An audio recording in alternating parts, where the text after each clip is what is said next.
We'll start our chapter 4 Kinesis presentations, but before we do that, I'll just do a light intro to the program and also introduce our guests before we start with the presentations.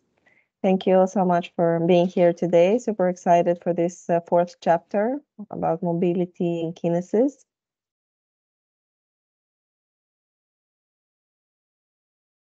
Welcome to our Master of Science in Computational and Advanced Design program accredited by the UACEG.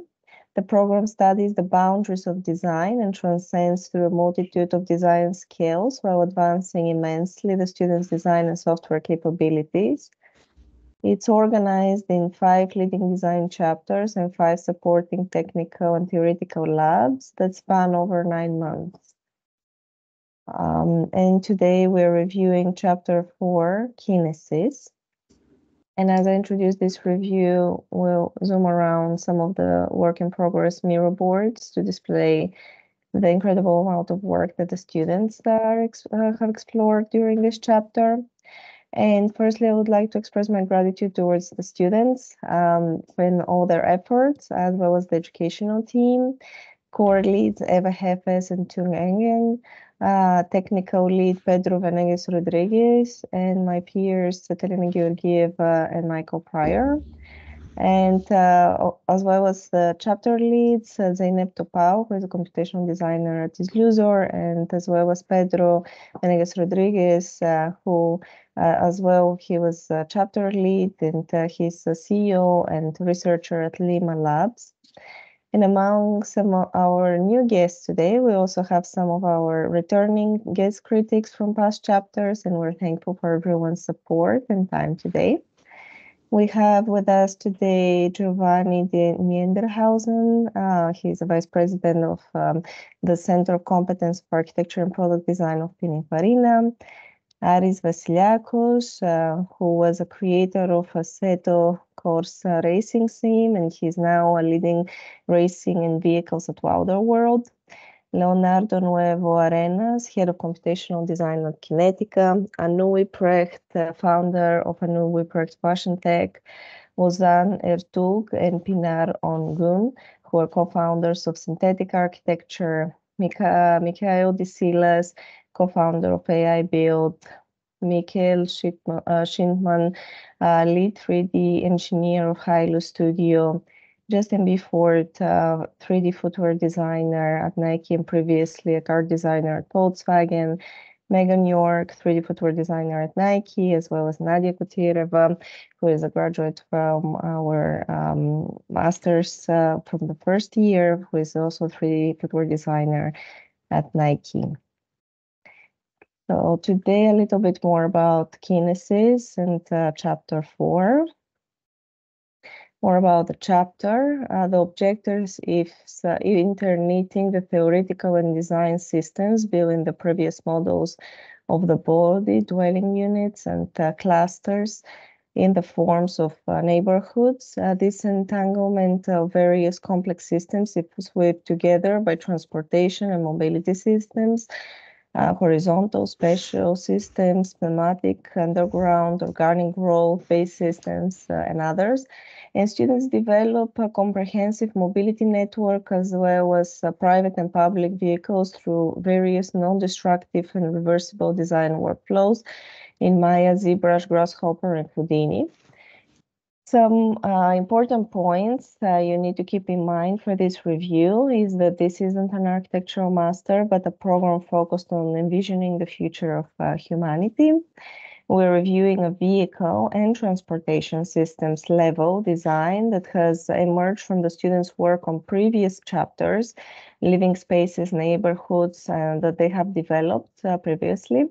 And we will be looking at personal and public vehicles stops and parking, as well as transit network and physical networks. And please keep in mind that presentations should be contained within 7 minutes, and reviews will also have to be no more than 7 minutes for each team. Eva and Tung will help us keeping time. And please feel free to take any photos or screenshots you would like and share the work of the students and social media. It's always very exciting to be celebrated. So I really appreciate your time today. Excited to start. So without further ado, I'll hand it off to the first team.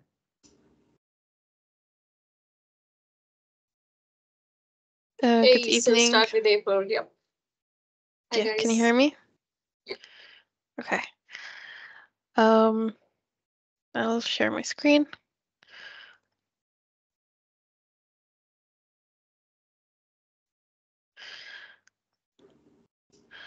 Okay, good evening, everyone. We're presenting today the Synaptic Conflicts. I'm Salma, my teammates are Yatsik and Janosch, and we're presenting from the character's point of view. In the wake of Earth's cataclysmic event, the explosion of Earth's core, I, the fragmented oracle, emerged within the synaptic conflicts, a celestial mosaic formed from the remnants of our shattered planet.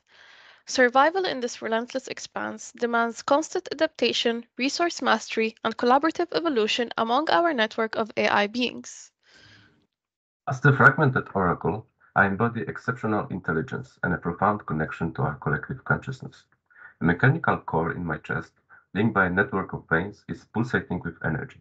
My unique fingers allowed me to grab and climb with ease, and my crystalline horns vibrate with information, connecting me to the collective consciousness.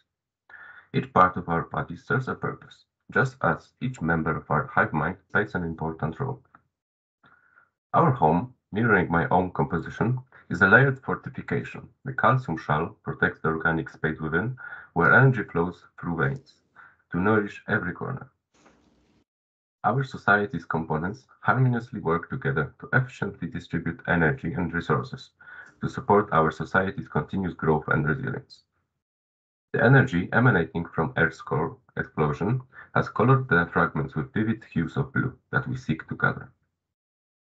The next crucial phase in securing our ultimate survival involves establishing physical connections within our hive and with other hive systems across the world. To achieve this, we have developed an intricate transit systems that not only facilitate our interconnection, but also enable the efficient movement of vital resources within and between the hives. Private vehicles, with their advanced flying capabilities and specialized energy absorbers, play a crucial role in scouting the terrain for energy resources. These vehicles seamlessly combining advanced technology with symbiotic relationship to navigate and thrive in the cosmic environment. The exploded diagram highlights the function of the vehicle. Energy absorption system is integrated within the reinforced calcium armor. Additionally, a protection cover safeguards me and Echo from cosmic dangers. The vehicle's energy absorbers are integrated into its design, effectively gathering and storing energy from the environment. The tubes penetrate the terrain to collect the energy. Nestled within the cockpit lies a special seat designed for me, Fragmented Oracle, and my Gecko companion, fostering a symbiotic relationship between us as we embark on exploratory missions together. Echo's material sensor make him indispensable for expedition journeys. Therefore, his sitting area in the vehicle is important. The inside of the vehicle calcium armor is reinforced with bone marrow, a feature our hive mind is recognized with, while the unique cockpit design that opens on the dynamic hinge allows me and Echo to get in and out with ease. Because the vehicle's energy gathering ability is essential for our survival, the docking station and movement within the hive are crafted for convenient energy deposition into our main storages. Consequently, all docking stations for the vehicles are linked to the nest, facilitating the distribution of energy among the storages once it is deposited. The dock's purification process ensures the quality and reliability of the collected resources, preparing them for future utilization by our hive. The docking station consists of a reinforced calcium shell, docking arm absorbers, energy purifier, and transfer structure that connects to the amalgamation. This system optimizes resource management, ensuring that energy reserves are efficiently harvested, processed, and stored. The vehicle is supported by arms that absorb energy and channel it into the purifier, locking it into the place, ensuring stable docking position. The mechanical arms are specifically designed to delicately access the energy storage within the vehicle. Moreover, the docking station is equipped with platforms for convenient access in and out of the vehicle.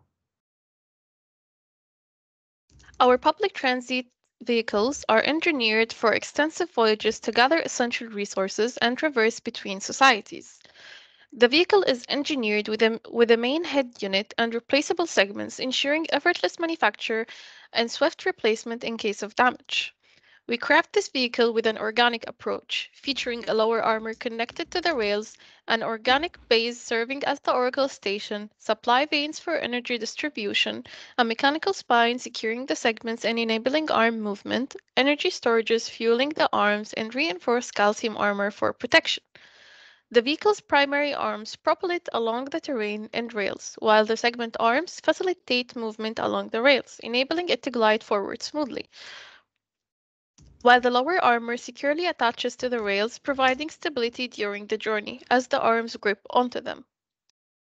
The vehicle's head incorporates a mechanical core, facilitating a connection to our shared memories and enabling control through the hierarchical system of our hive mind.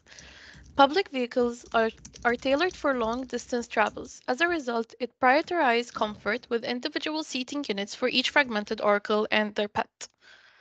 Each vehicle module is crafted to accommodate up to 8 passengers, with 4 seating chambers mirrored on each side. Additionally, each module includes a resource storage unit. The spine serves to interconnect the vehicle segments for seamless operation and stability. The public vehicle serves as a vital lifeline, facilitating transportation, resource distribution, and societal connectivity within our hive and beyond. Public networks extend from the base of our amalgamation to the mountain rings, facilitating the movement of materials and resources throughout our hive. It forms a continuous loop, ensuring efficient circulation within our society. Public docking facilities are meticulously designed to accommodate a larger number of fragmented oracles, acknowledging their prolonged stays within these structures. With a combination of protective shells and organic base reminiscent of our corpuscles, these docks ensure a secure and nurturing environment for public vehicles. Upon arrival, the organic base extends arms to interlock with the vehicle, allowing easy access for fragmented oracles and their pets. To ensure our hive's ultimate survival, each of us plays a crucial role. The energy-absorbing vehicle tirelessly gathers vital materials, ensuring our continued existence and resilience. We tirelessly work to replenish our energy reserves, fueling the ongoing growth and strength of our hive without pause. As the hive expands, forging deeper connections with other societies, our transit system become essential conduits, not only for physical travel through the cosmic chaos, but also for fostering interconnectedness beyond our shared memories. As we navigate the challenges of our environment, the synaptic complex serves as a sanctuary, a bastion of hope illuminating the darkness. United by shared purpose and fortified by collaboration, our interconnected hive thrives amidst the fragmented cosmos, embodying adaptability, strength, and unity in the face of adversity. Thank you.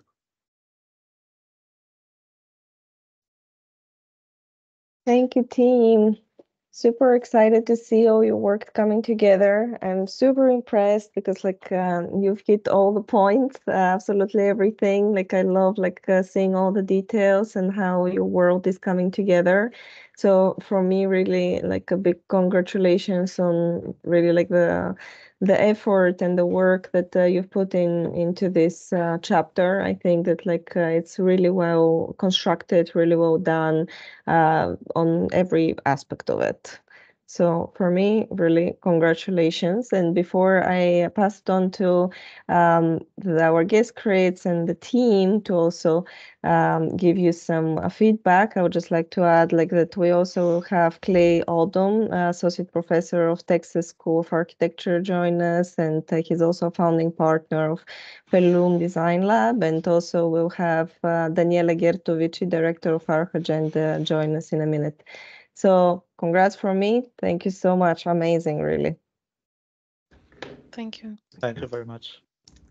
Congratulations, team. It's a really unique project, amazing. It continues very well the previous chapters. The visuals are very, very nice, like the colors and everything. The storytelling was very, very nice. So congratulations from me too. Thank you. Thank you. Just want to jump in really quick. Just want to congratulate you guys as well. I see a clear carriage in terms of materiality, in terms of visuals from the previous chapter. So congrats on that. There were some details that I was not able to see on the last days, but it seems like you nailed everything. So congratulations. Yeah. Thank you. Thank you very much.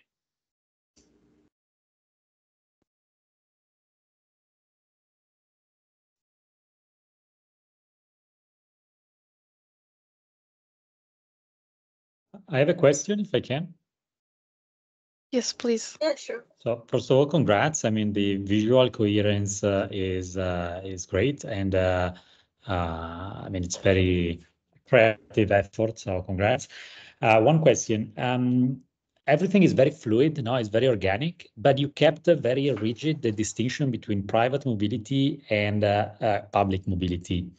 Have you thought about merging the two? Also, because the private vehicle, you know, is pretty large in comparison to the actual space that the user needs.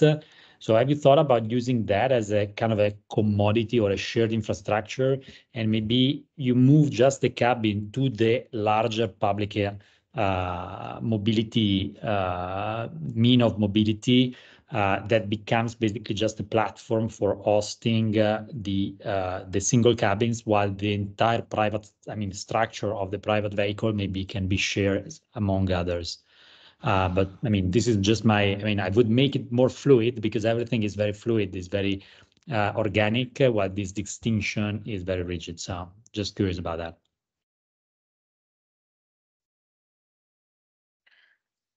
We wanted a clear distinction between both vehicles because both have like completely different objectives, basically.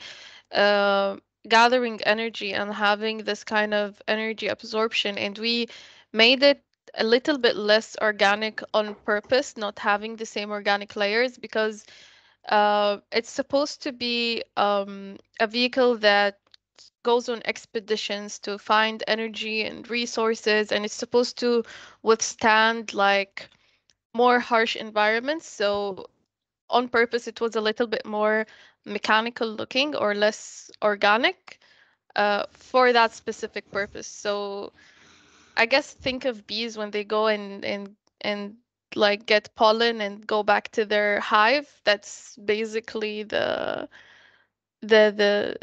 the purpose of it.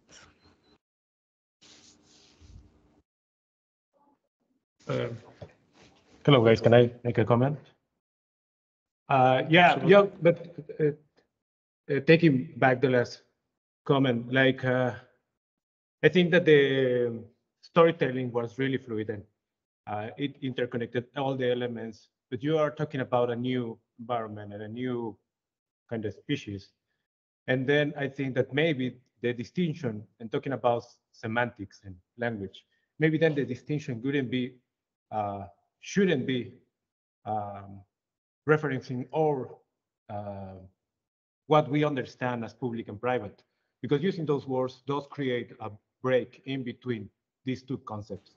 Like maybe if you use a different language just to communicate a different concept, because then in this case, the private vehicle is still serving the community as a whole, but it's used for a different purpose. I think that that's important. We analyze things, we can only describe things in terms of our understanding of language. So if we use the same words, the same concepts that we use for humanity, we establish or we pre-establish certain concepts in the head of the people that is reading the story. So maybe that concept of having public as the public transportation that we have here versus private as the private concept that we have is what's breaking the connection in between your different purposes of mobility. I could change just that, like thinking about something that it's not Earth, maybe should make us think about concepts that are not from Earth. I don't know the word to describe those purposes now, but maybe it would be good to try to go a little bit more into not only the spatial, geometrical, and like the looks of it, but also how it behaves when you try to explain it to others. Just wanted to add that. Yeah, I totally agree.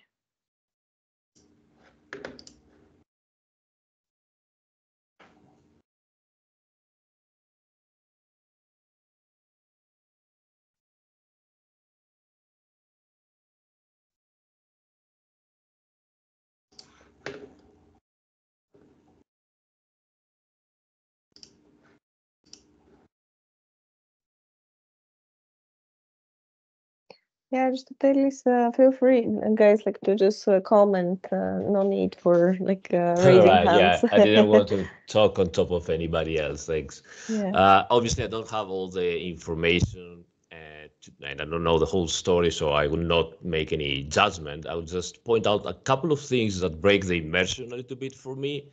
I really like the idea and the storytelling and the whole hive situation. So I'm wondering, why do you need robotic arms for the connection, or why do you use 6 rails for bionic symbiotic vehicle that probably could use just a monorail and balance out itself? It reminds me like we go back to our own reality, and I'm like, yeah, this is something real humans would do, but why this society? It wouldn't need to do something like that. So it breaks a little bit the immersion on me. It's very small details, but into this whole story it might make a difference. Yeah, I guess the purpose of that was the energy here is supposed to act like the fuel, and the fuel is fueling the joints, because we always have the controlling element is always mechanical. Even within the character had like a mechanical heart, the corpuscle also had like a mechanical core.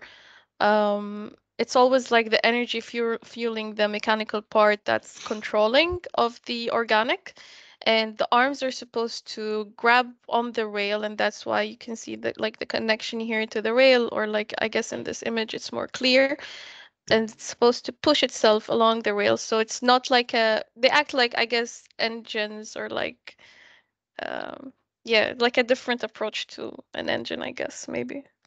Go ahead.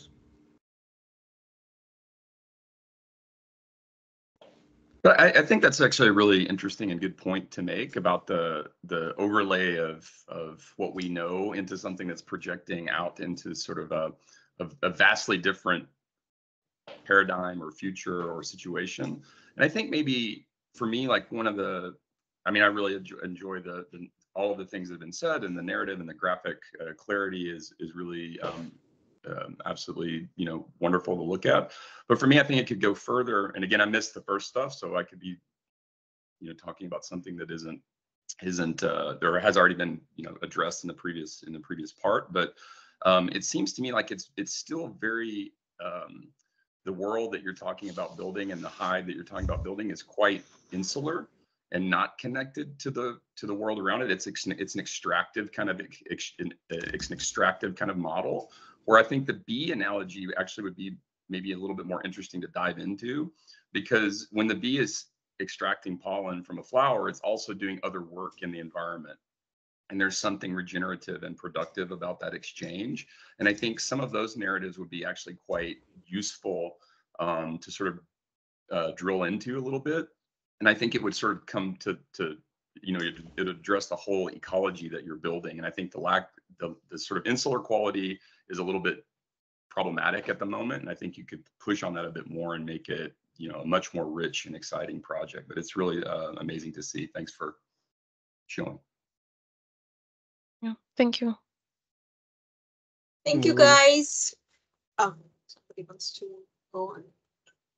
Yeah, really nice presentation, guys. Very futuristic. Just have one question that I might haven't catched. You have quite a lot of organic matter there, such as calcium, etc. How you are are you imagining potentially how you are going to maintain this? In my mind comes, it could be connected to the hive. You are making an organic half mechanical organism here.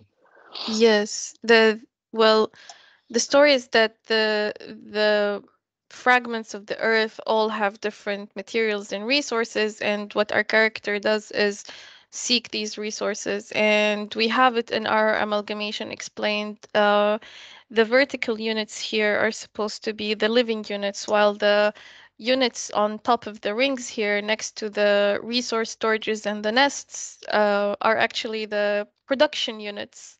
And in our story, like in the deeper parts of the story, is that the mechanical heart is can be like, if this organic matter, for example, got damaged, the mechanical heart can simply be removed and inserted into another organic sleeve, we call it.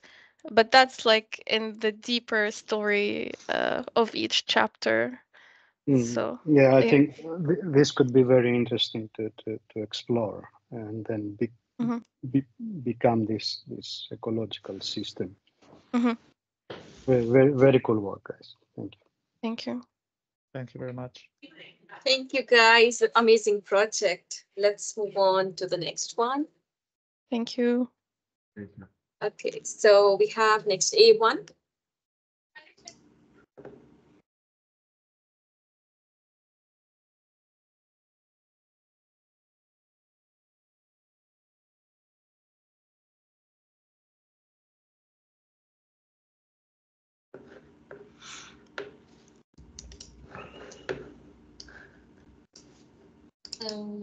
Let me just share my screen.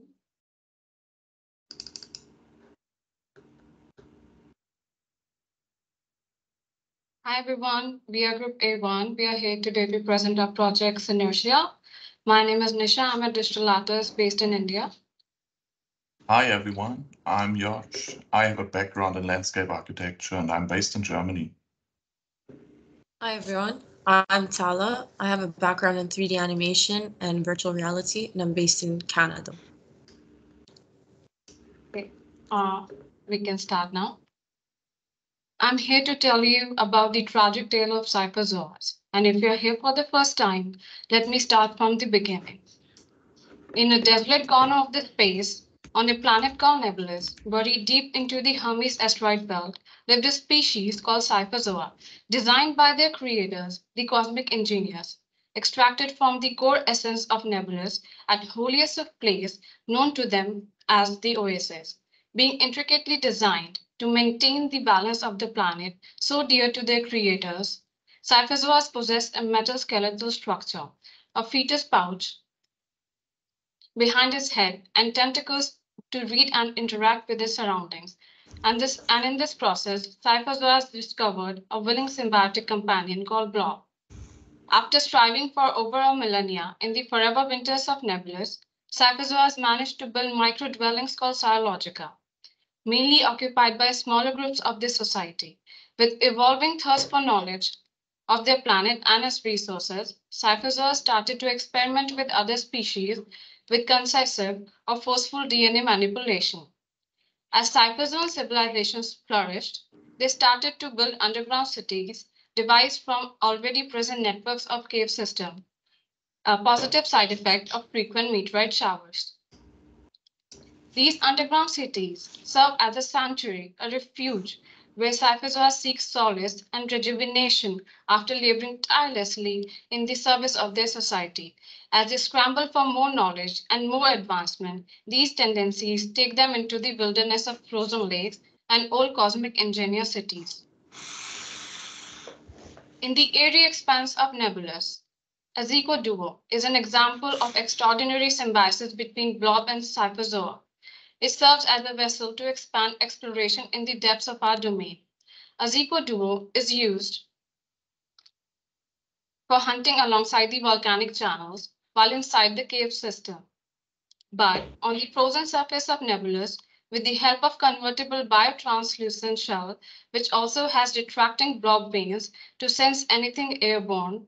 It serves as a means to expand the search area when it detaches from the public vehicle, Cifertech.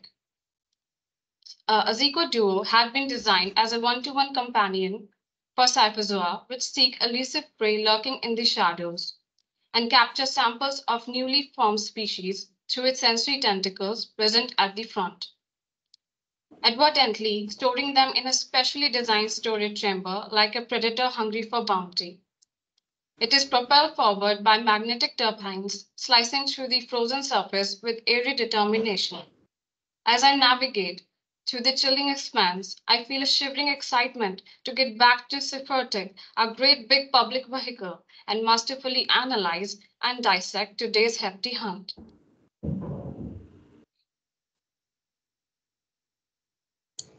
Above ground, the Cyfertech vehicle emerges like a silent phantom from the swirling fog of ammonic clouds and nebulous, its imposing frame casting eerie shadows on the frozen landscape.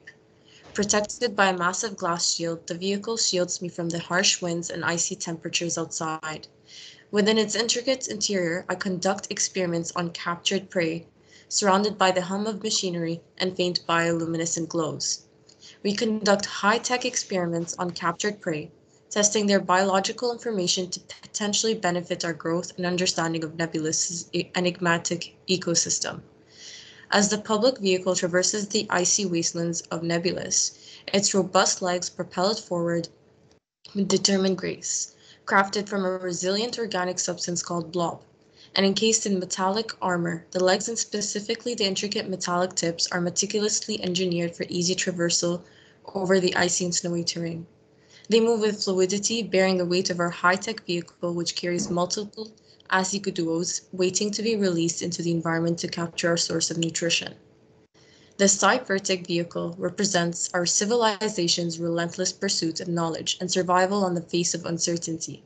Its glass shield, labyrinth labs, and robust legs symbolize our resilience as we strive to reclaim what the hunt yields and the unraveled mysteries of our foreboding surroundings. However, I still can't help wonder, as I look through the glass shield's transparent barrier, and think about if there are other beings watching us from afar. In the depths of Nebulous Cave System, our survival hinges on the intricate network system we've constructed to endure the harsh realities of our existence.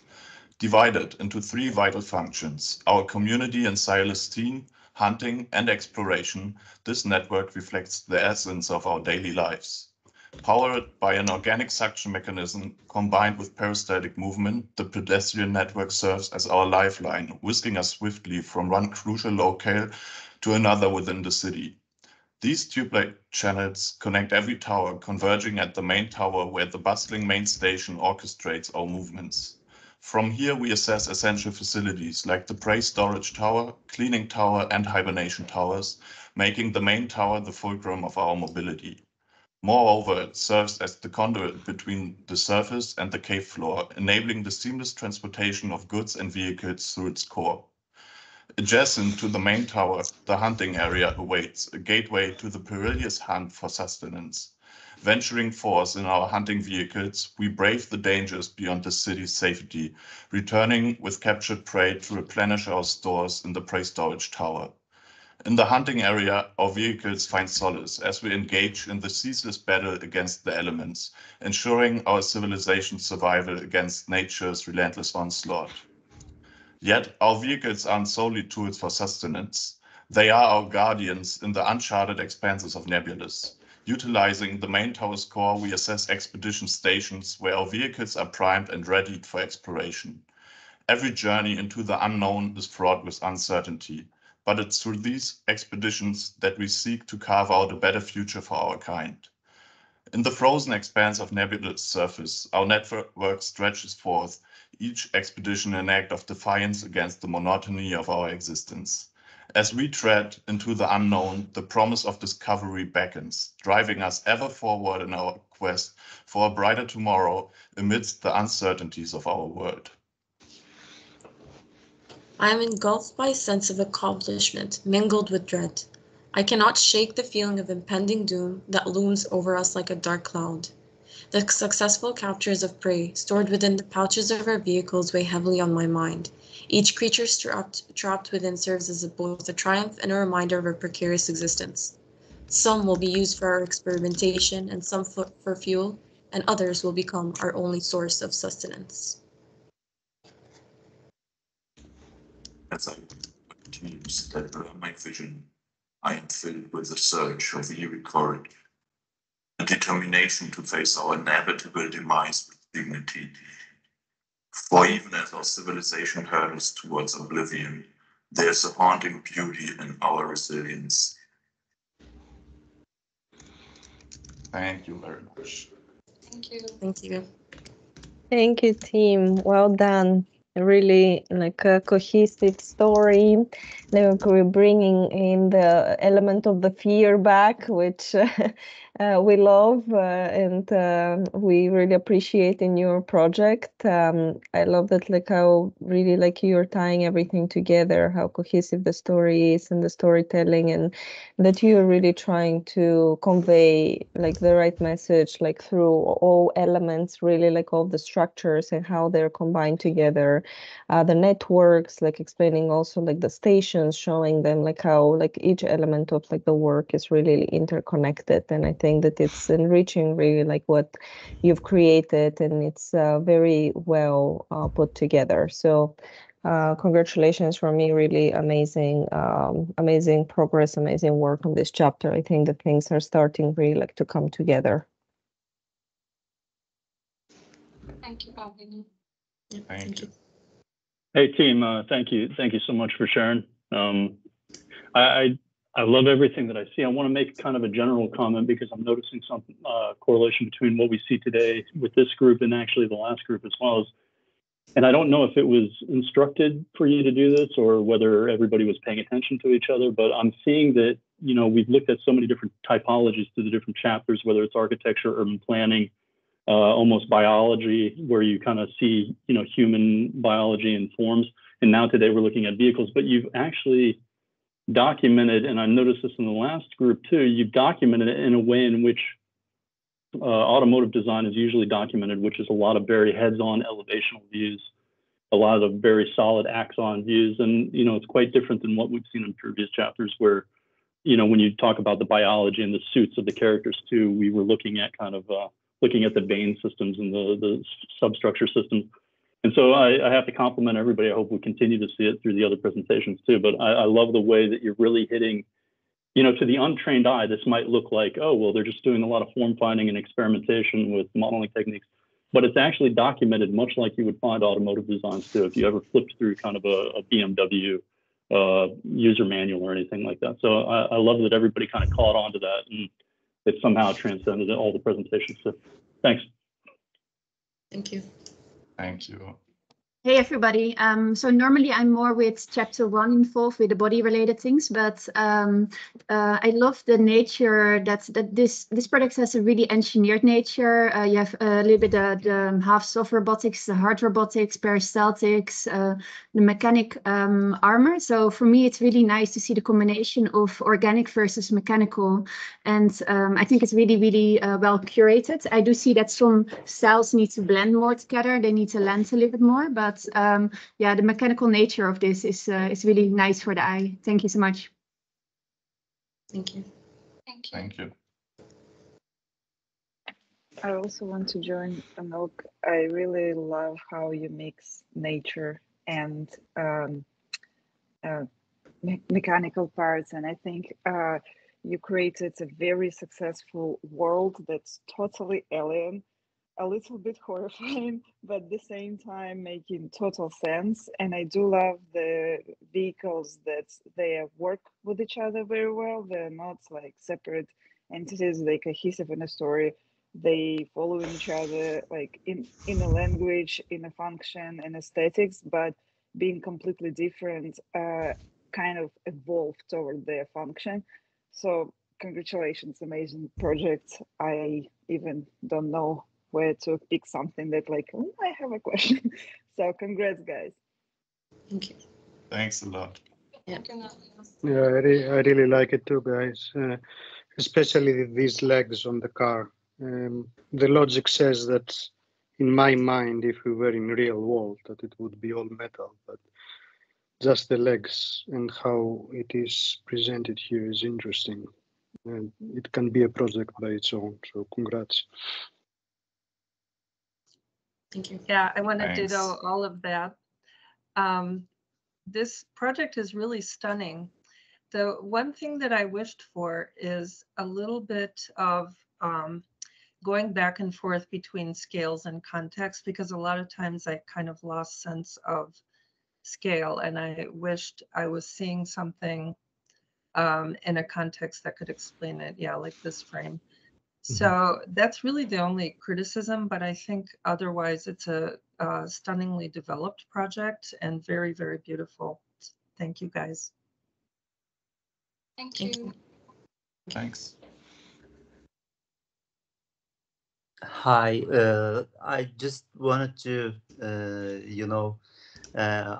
we are new to seeing all these wonderful things here, and I'm just trying to grab what's the context and everything here. But I really like what I'm seeing through this now. I just want to ask you this one question, like at the end of the, I think the story, I'm saying a story, like there's a good, chapters of story, I think here. But at the end of the story, there's this AI generated images, I guess, like some, yeah, the big-eyed red image and stuff. I think these will be, I think, generated in maybe 3D and make a stable, character, and then will be used as a stable character through from the beginning and to the end, right? Like this is just maybe a filler image, and then it will be converted to something that will be completed at the end. But I like the storytelling, but I think this will be changed and will be a character that we can see from the beginning to the end. Yeah. Yeah, That's thanks. Great advice. Yeah. Okay. Congrats. You actually Thanks. have a lot of the characters from chapter 1 also that you could bring, especially like you've modeled the baby in the brain, like the prosthesis, like these are things that like, again, you can bring back, right, like from the beginning. But that was a great comment. Thank you, Zan. Yeah, we have a baby in the brain of our creature. It's fun.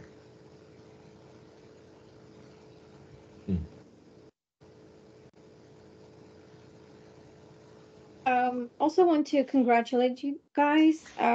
Even though you have a lot of details, like you somehow managed to keep us in the system. Like you really explained it pretty well with the diagrams and all that.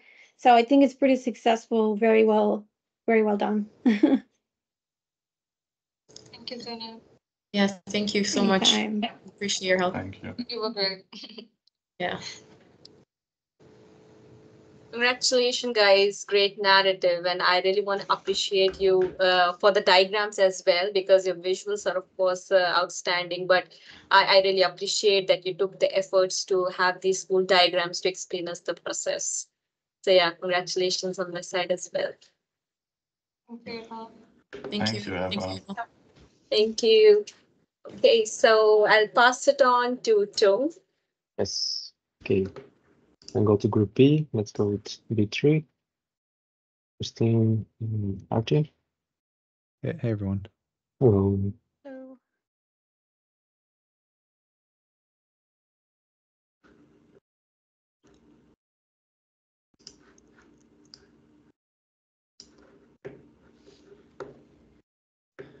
Are we able to present?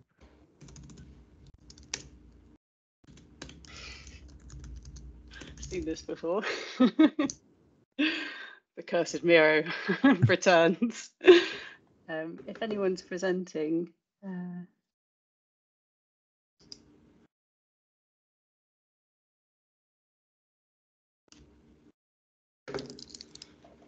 A1, can you stop presenting?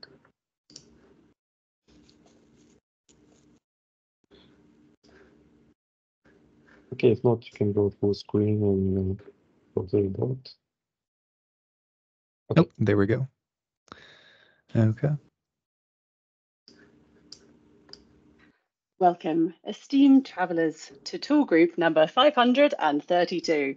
Today, we embark on a whimsical journey through the Aurora Highway, promising adventure, laughter, and perhaps a few surprises along the way. My name is Christine, and joining me is the ever-brilliant Robert. And together, we'll guide you through this extraordinary realm. As we begin our tour, let's take a moment to appreciate the history behind our destination. It all started with a serendipitous stargazing session back in 1934, where the Juniper mother-daughter duo spotted something extraordinary in the aurora. This discovery sparked a lifelong journey of exploration, leading us to the vibrant heart of the Van Allen belts. This vibrant atmosphere is just poetic and radioactive enough to conjure the home of the sentient artificial intelligent beings and adorable Mr. Sheepy companions roam freely. A quick wave to our dedicated local, Eon, who will be joining us today. Our journey kicks off here at the Van Allen Museum in London, where we've recreated a slice of the Aurora City for your enjoyment, where returned fossilized fragments are teeming with life within captivity. But this hasn't come easy. The museum team have been working away for over 400 years to reach such an extraordinary milestone. Now, before we can set off on our grand tour, a gentle reminder to ensure everyone has their valid tourist visa ready. Limited additional visas are available for purchase in the chat. Hurry, as they are going fast. We offer two primary routes for exploring the city. Firstly, there's the public network, where we'll join the locals aboard the Dreamweaver cruiser. Along this route, we have 4 major ports awaiting us, each with smaller stops dotting the journey, inviting you to hop on and off at your leisure. For the more adventurous souls among us, there's the option of the Jelly Glide Drifter, perfect for thrill seekers craving the excitement of the Aurora Highway. Constructed from nothing more than stardust, these ever-shifting highway streams are a faithful leap, as there are no official stops. Simply, where you end up, you end up. Let us delve into our modes of transportation. The Dreamweaver bus, a marvel of celestial engineering, with its gentle oscillatory motion and pedal wings perfect for inducing motion sickness in human passengers. But first, let us discuss seating options. At the front, we have the Royal Carriage reserved for AI royalty and the elite, a sovereign shuttle to chauffeur the highly esteemed guests, the likes of beloved ChatGPT, to prevent any cross-contamination from any inferior AI systems. Even the shuttle and the carriage itself is lined with gold for its premium connectivity properties. Sadly, that's off limits to us mere mortals, unless you're feeling particularly persuasive. For those seeking a touch of luxury, we have second and first class options, complete with seating and onboard entertainment. Don't forget to pre-order your quantum quenchers in the chat now for a truly out of this world experience. Finally, for the budget conscious among us, which is where we'll be, located at the very, very, very rear of the bus, they're standing room only and expect to be packed in like memory sticks. But hey, it's all part of the adventure. You may even rub bubbles with some of the now canceled Bard AI. This wonderful feat of engineering is only made possible to highly efficient flower antennas and a dense skeletal structure to protect the fragile bubble from the stray foliage. We have seen a few bubble poppages, but that was well over 3 tours ago. Now, we'll have to follow Eon closely, as we'll make our way to the boarding platform. Keep an eye out for the uniformed inhabitants. They're supposed to guide us, but let's just say they're not always reliable. All aboard! After a quick refuel, sourced from the museum data pool and the refined local flora, our cruisers stand poised at the edge of the petal runway, ready to take flight. With a collective leap of faith, we feel the exhilarating rush as we lift off. Our first stop is the Server Bath Station, or as locals affectionately call it, the Data Oasis.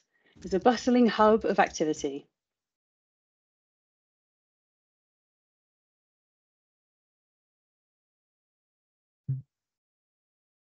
Next up, we have the yeah. famous fishing stream. As we glide along the stream's iridescent currents, it is perfect for catching the freshest data.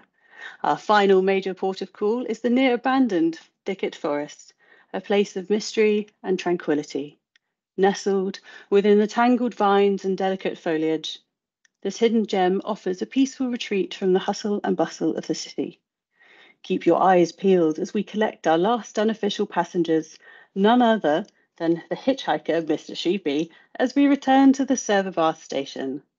For those who have positively survived, we will be transferring to the highly anticipated Aurora streams. Today's forecast has been published, but it is always subject to change. Even the most seasoned inhabitants can get lost.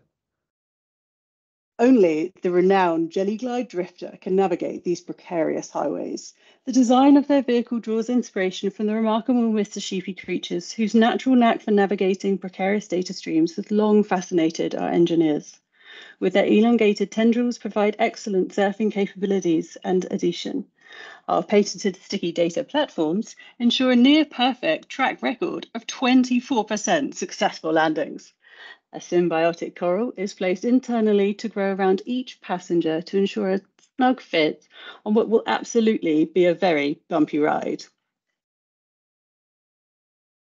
Due to our local travel restrictions and the brewing data storm, we will be closely monitoring one of the last scheduled departures, our beloved local favorite, Eon.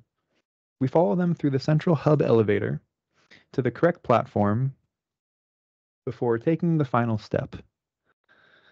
Just one last brief moment whilst we wait for permission to fly from the local stream traffic control station. With all checks in place, Eon boards with his trusted, esteemed Lord Sheepy, who makes an excellent pillow and knack for entering a hibernation state, making the journey all more bearable. The data storm intensifies. As the network surges, an unprecedented static error causes the trembling aurora to erupt across the museum. And suddenly, the entire network is plunged into darkness as a network-wide blackout ensues. It is with this, in but an instant, Eon's journey comes to a tragic end. Retrieve fragments and irreparable damage are solemnly assembled and collated into the drifters for Eon's traditional send-off. Meandering atop the gentle data pool of eternal light and transcendence, Eon's essence scatters into a myriad of pixels, returning to the cosmic pixel cloud from whence they came. A poignant reminder of the highway's peril and the fragility of wonder and adventure. So, we hope you've enjoyed your time with us as much as we've enjoyed having you aboard. Don't forget to check out the souvenir survivor photographs in the chat, and please leave us a 5-star review. Tips in the form of gifts are always appreciated. Until next time, safe travels, and may your adventures be filled with magic and wonder.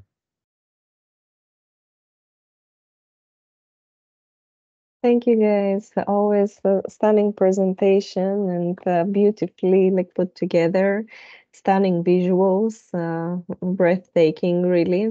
So much effort that you're putting into each of your presentations. You're always trying to find a different way, a very interesting way of telling the story, and we really love it. And we anticipate the next chapter, to see how you're actually going to go about it and how you're going to be presenting it. So this is actually really admirable, that you're putting so much effort into these presentations and the work in them.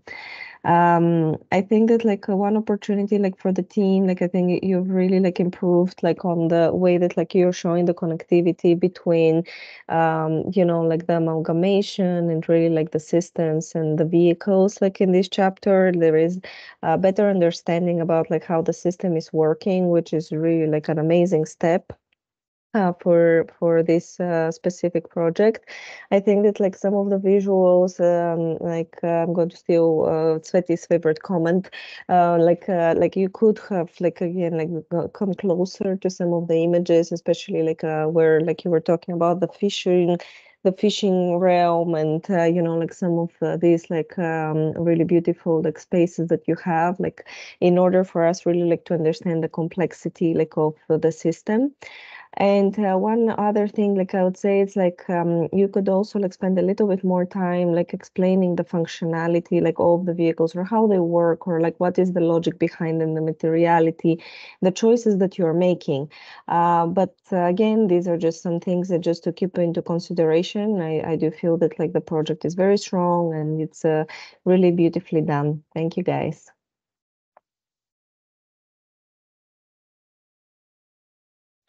Yeah, building on that, I mean, congrats, because it's very like beautiful aesthetics, and I would say it gives also a positive nuance. Now, I mean, in some cases maybe it's like a dark future in which there is this fight against a negative nature, while in this case the feeling is very positive. The only comment that I have, building on the comment before, it's very difficult for fresh eyes like mine that see the project for the first time to understand, for example, the functioning and the scale, especially the scale, the size, and the relation between the humans or users anyway. But apart from that, I mean, it's beautiful. Yeah, for me as well. It's a beautiful world, and my feeling is like I really want to feel immersed in it. So there's a lot of flyover shots now, so we see it from like from our view, sort of.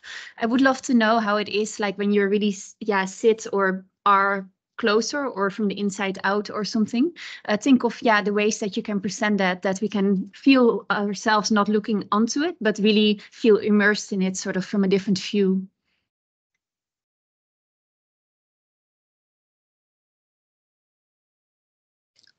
Congratulations, like I got this very nice Hitchhiker's Guide to the Galaxy vibes. The storytelling and things, like I think the storytelling is somehow the visuals are very nice, but also complementing with a good narrative is make it feel much more better. One thing is, I think I wanted to have a map about where I am, which part of the project, or the which part of the concept we are talking about. Like things were mesmerizing, and then looking at them was so good. But I think I got lost in the concepts. I didn't know where I am, and in which part I need to take into consideration and connect to each other. As I think one of the comments before said that, like I think there's a missing part, that is we need a map. We are in a wonderful world in here, and a narrative, but we need a map to find our way, which way to go, and where was the previous part, and which is the next part, something like that. That's the only comment I can say. Congrats. Yeah, really, guys, really fantastic. Sorry. Go ahead. Yeah, I mean, if you go back to that very original image that you showed, it was like this vintage 1934 diagram. I think that you took us on the.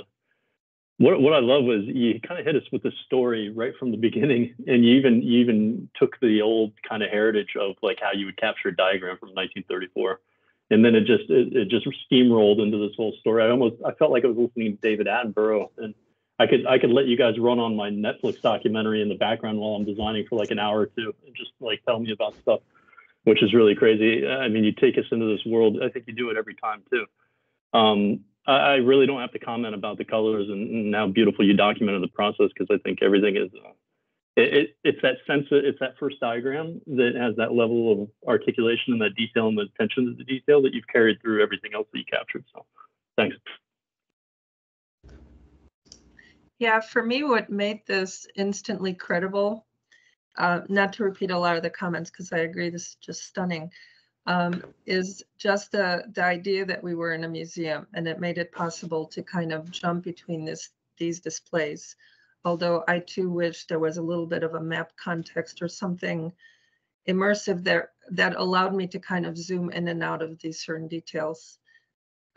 One thing that I would say, though, about the narrative itself is I would trade some of the more sort of commercial, like, you know, get it now while it lasts kind of language that was in there, for something that was a little bit more rigorous in terms of like really explaining the system. It seemed like a lot of the narrative was trying to kind of sell me the project and like keep me really occupied thinking about this really fun story. However, what I really wanted to hear about is something about the design process. And I think there's a way to sneak that in without making the narrative super dry.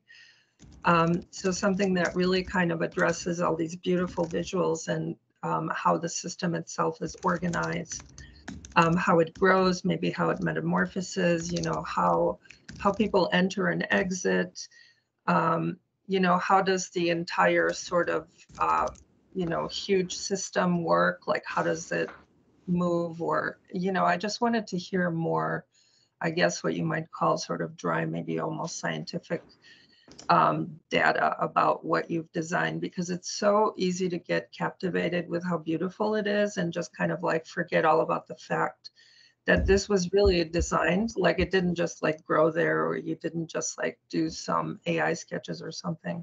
You really thought about this very thoroughly, and I really wished I could hear more about that and less kind of marketing talk, at least in this kind of presentation. I think there's going to be a context in which you can present it much differently to a general audience, but I think in a design setting like this, where there's like a review, a design review, it would be very helpful to hear about the other kind of the other aspect of it. Yeah, I think that's an interesting comment, because I had a similar response. I don't think it's necessarily a bad thing, but it does those kind of moments, because there's the other one about being in the back, basically being in the back of the bus. Those kind of frictions in the project that might be productive actually in terms of the narrative, in terms of like pulling me into that world. So because I can relate to being in the back of the bus, or I can relate to these kind of like being sold stuff all the time. And so I think you could take it one or two directions, but I think you have to take it on that question head on. For me, the other part that's quite compelling, especially in the context of the other projects, is that here in a really great way, I have a really difficult time of distinguishing between what is grown, what's fabricated, what's constructed, and how all that comes together. It feels far more emergent in terms of how the parts are coming together. And I think that's a really positive and interesting aspect of this project, beyond the really stunning visuals and the wonderful narrative presentation. Thanks.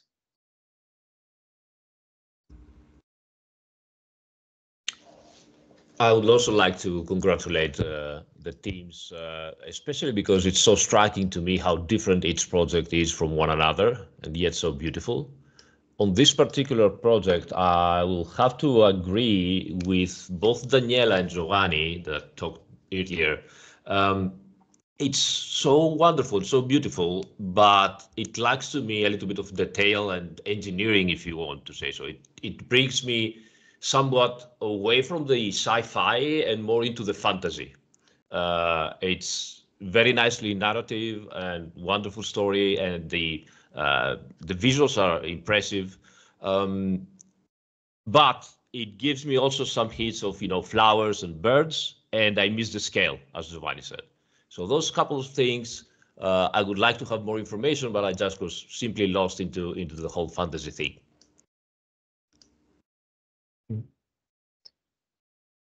Thank you for all the comments. Thanks teams for the efforts, and we'll take the comments into considerations for the next chapter presentations. Thank you. Yeah, thanks everyone. Thank you. Let's go to the next team, B5.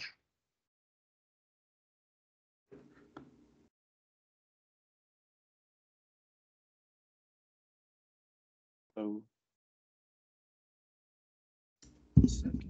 can everyone see my screen yet? Yes. Great.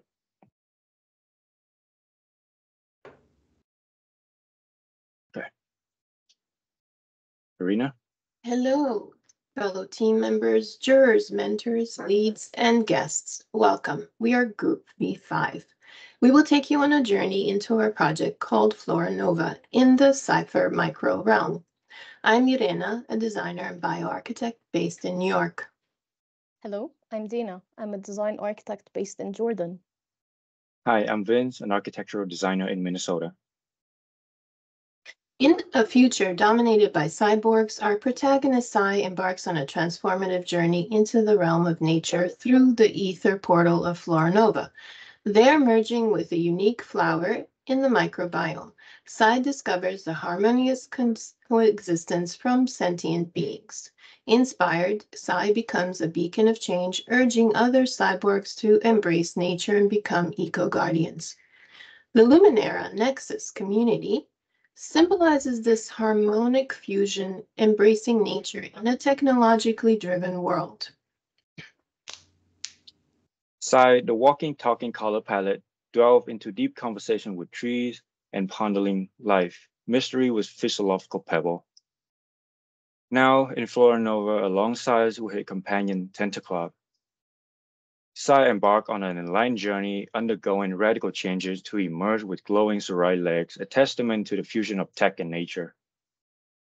In Chapter 2, we were introduced to the Luminera, exploring its captivating zone, starting with the Verdant Sentinel defining the structure of Luminera Nexus community. Delving into Flora Nova, we traverse a central zone, uncovering a vibrant tapestry where transformed Flora Lux Mocho symbolize a harmonious connection with nature. The microbial Eden community, guided by fractal patterns and biological dynamics, fosters clusters achieving geometric harmony. In Flora Nova, Flora Lux modules transform into vital components, water reservoirs, composting units, and vegetation pods, nurturing the ecosystem with vital moisture and fostering renewal.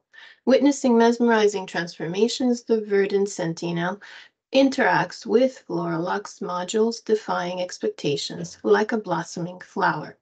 Each Luminera corpuscle exhibits unique growth patterns, sharing connections based on spiraling, rotating, and morphing.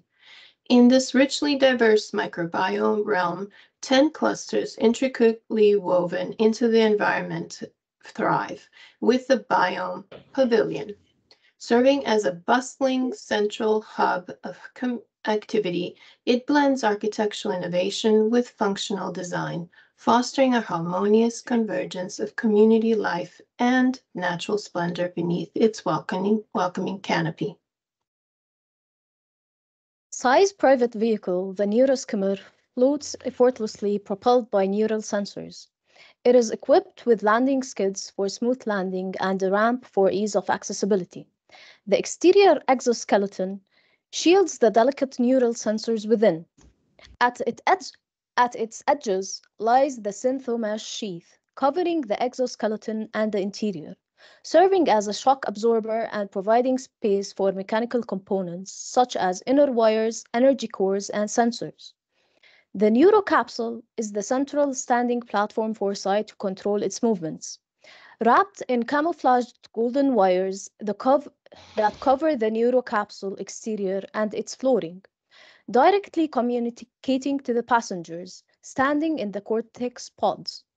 It's a fusion of technology and biology, a marvel tailored for exploration in this microscopic world. Another remarkable form of public transportation exists for navigating the intricate of microbial realm. A fleet of magnificent flying chariot. Interconnected, they form a public train system, efficiently ferrying traveler across the realm with grace. For daring exploration into the realm, single chariots provide sanctuary. With their protective cockpit, they become haven for those venturing underwater or into uncharted land. These chariots are adorned with intricate wire sensory components, seamlessly transferring energy. Beneath their sturdy frame, a network of rail guides that gracefully glide through the air, following the unseen current of the microbial realm. What makes these chariots truly unique is the blend of strength and nature and flexibility. A soft membrane, inspired by the resilience of Flora Nova and Sai, lie between the robust frame and protective cockpit, acting as both shock absorber and a safety measure. The cockpit is nested and protected by all other components. Within the interior cockpit of Floranova Organic Modern Tech Public Transportation, a marvel of design await passenger. As the background gently unfolds, revealing a welcoming entrance, passengers are greeted by a blend of sleek ergonomic surfaces and organic form. The walls are adorned with pulsating bioluminescent panels cast a gentle glow that illuminate the space with a calming ambient. The seating arrangement are designed for both comfort and versatility. Embedded with each seat are high-tech panel. Above, a panoramic glass canopy offers sweeping view of realm ever-changing landscape, allowing passengers to immerse themselves in the breathtaking beauty of their surrounding. These chariots symbolize the unity of nature wisdom and human ingenuity, guiding traveler on extraordinary journey through the realm captivating tapestry of life. In the microbiome of the Floranova transportation network emerges, blending with nature's beauty, spiraling from a central node like a beating heart. It connects districts and beyond with fractal tendrils. As nodes multiply in the fractal design, they weave an intricate web, efficiently guiding travelers between urban centers and natural landscapes. This network bridges the gap between city and nature, embodying the symbiosis of tech and the environment, continuously evolving like the branches of a fractal tree. The Luminera terminal integrates energetic lines and greenery with double-deck docking, accommodating both private and public stations.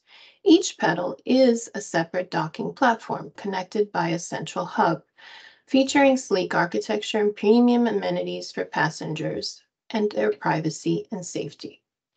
Below private docking stations, a fractal sensory network ensures seamless traffic flow, blending with surroundings. The energetic pathway rail system hosts trains on light-infused ether tracks, providing dynamic journeys powered by kinetics and solar energy.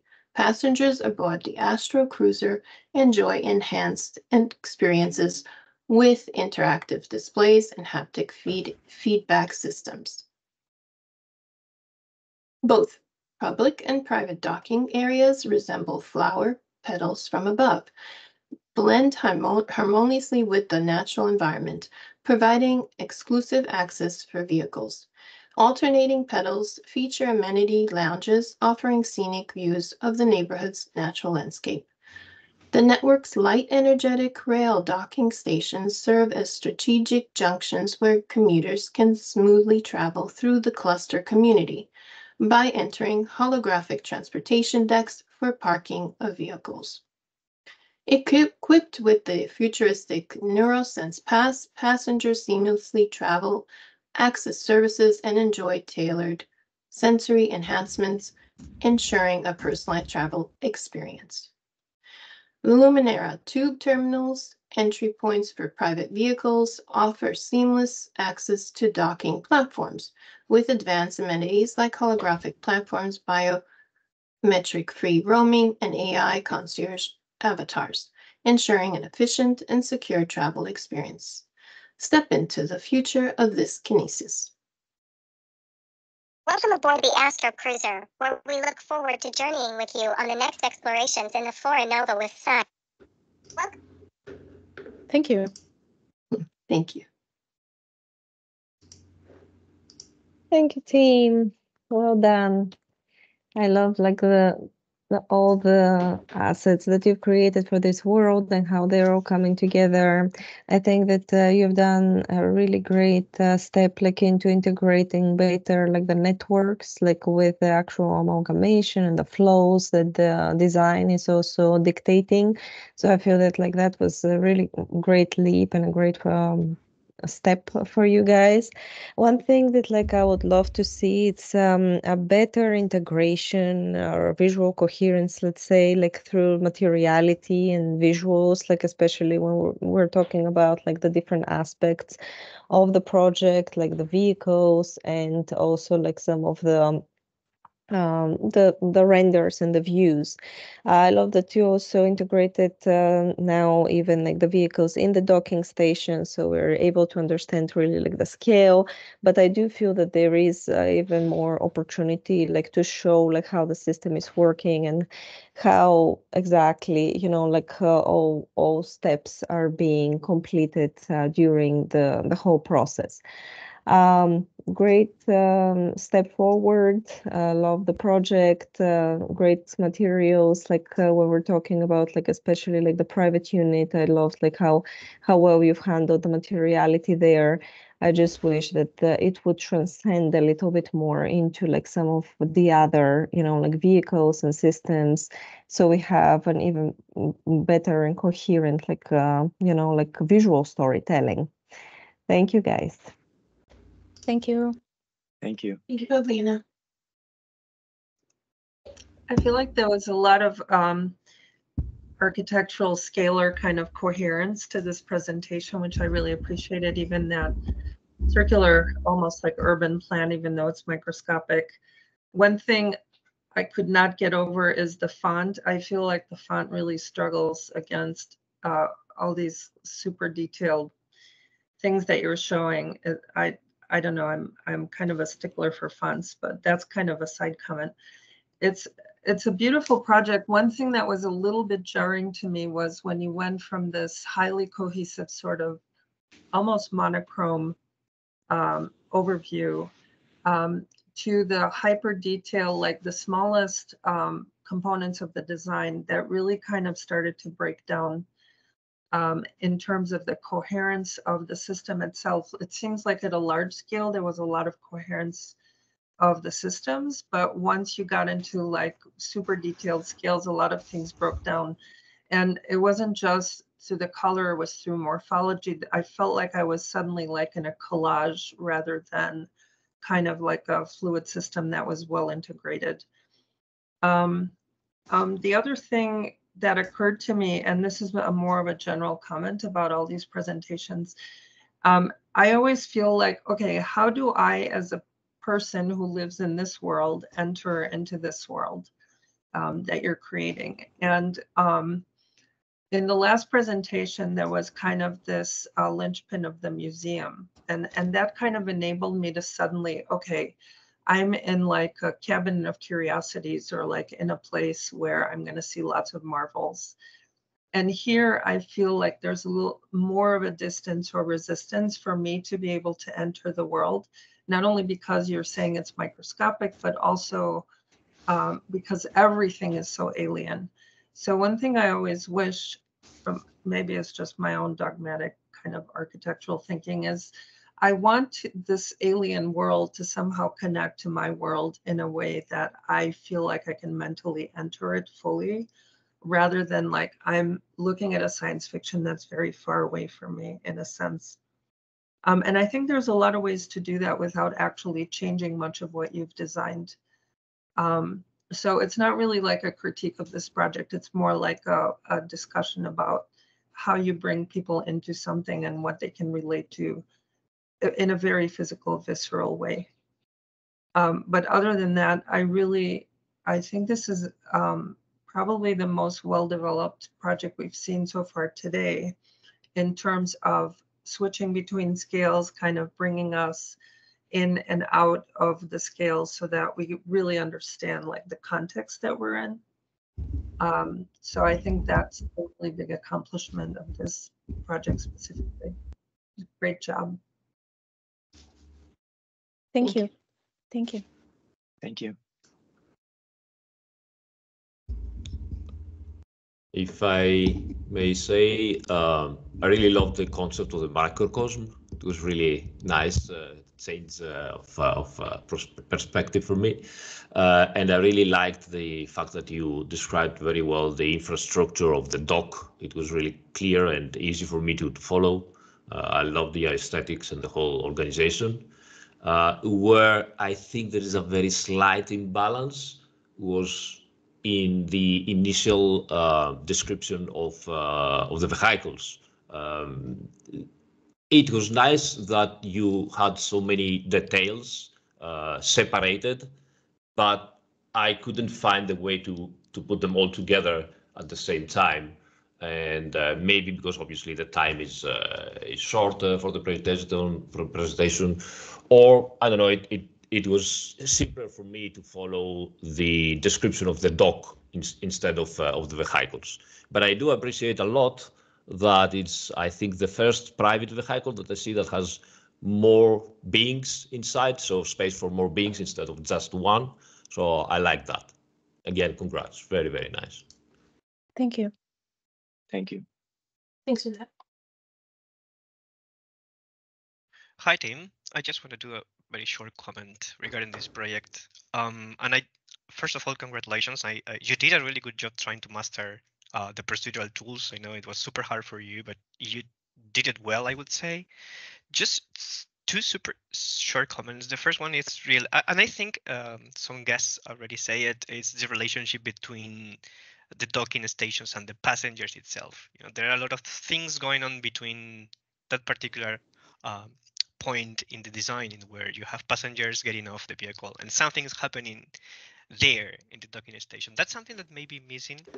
I mean, we can understand what's happening in the docking stations in a more general sense, but maybe the details may be missing. But I know that's something that you can already develop it with more time, I would say. Apart from that, I really like the details. I like the textures. However, and this is my second comment, when we go to the general render, when we see the whole world, it may feel that it starts being quite a bit colorful in a way. So it may be quite a bit far to understand what's happening there. So this is just, I would say, it's something that can be solved easily in post-production, in the post-production stage, I would say. But apart from that, I would say it's a really good work. Thank you for your patience and effort, I would say. So that's all, team. Thanks. Thank you. Thank you, Pedro. Thank you, Pedro.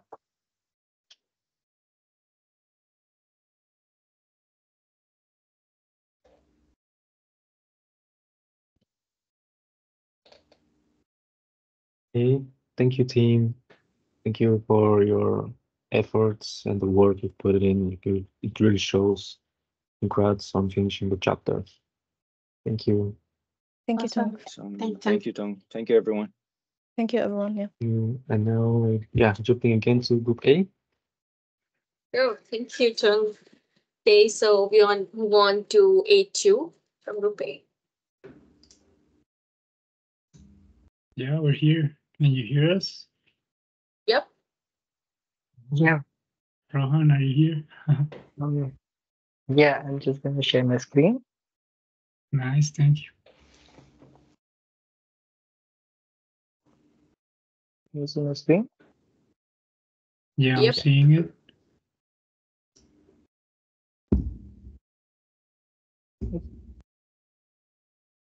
So good day. Thank you for joining us here today. I think there is something going on with your... There's something with my screen.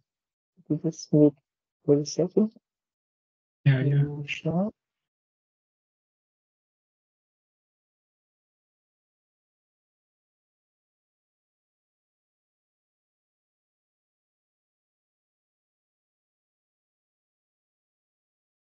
You see my screen now?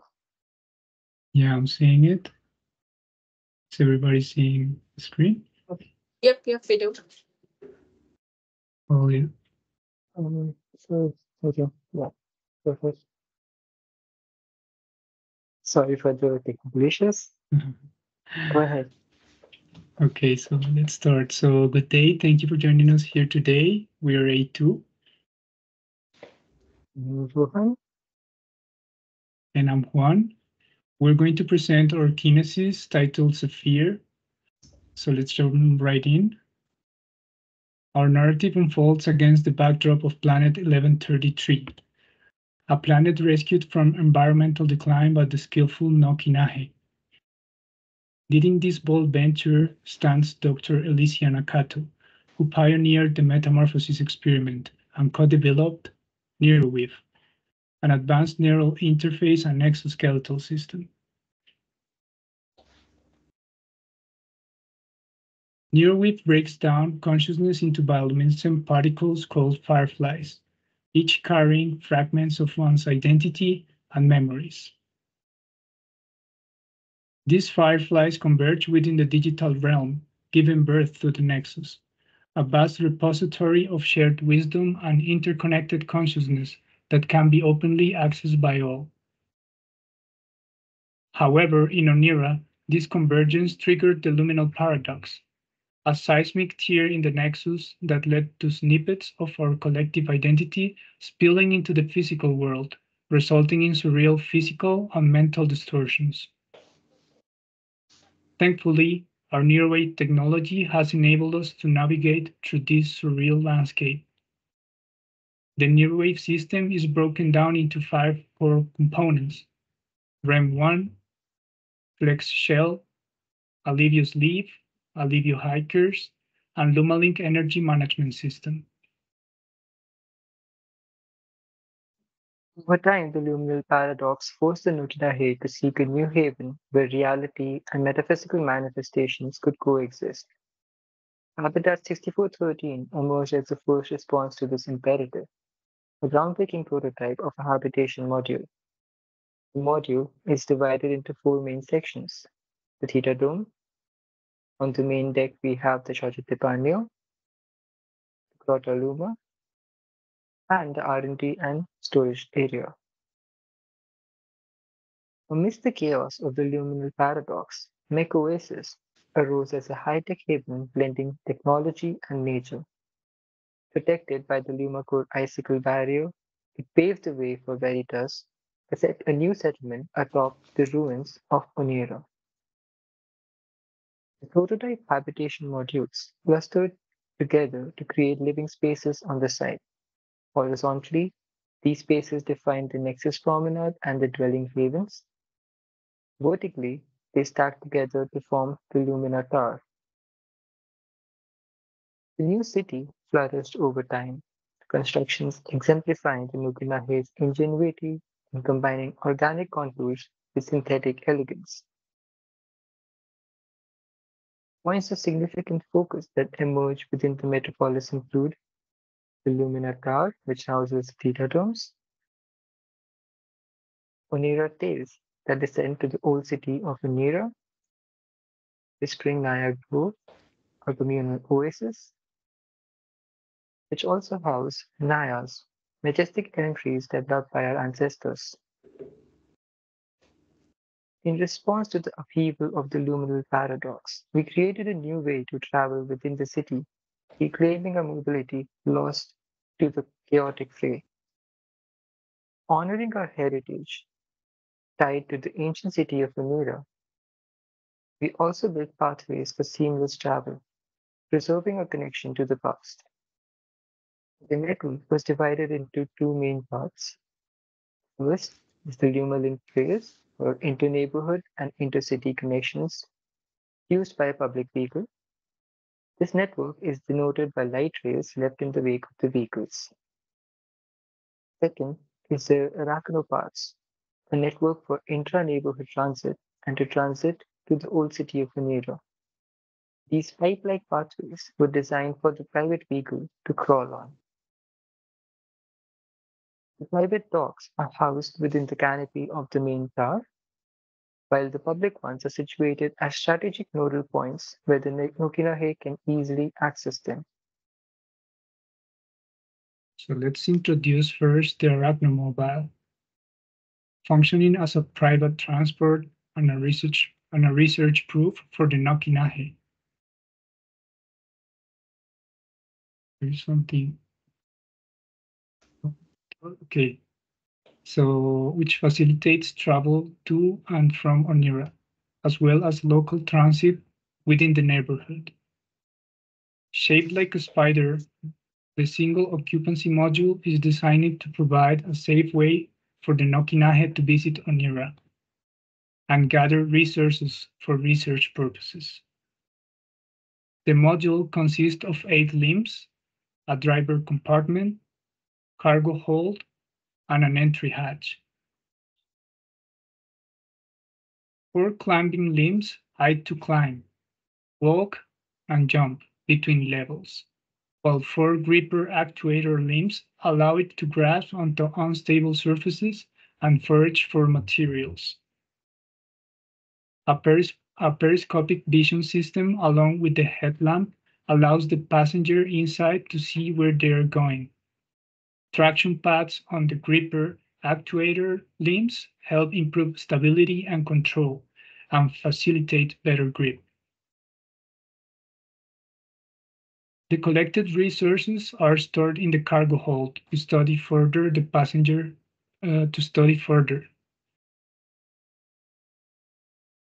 The passenger snugly sits in the driver compartment, with the pet providing the required back support. With the entry hatch closed, the anchor biker is ready to go.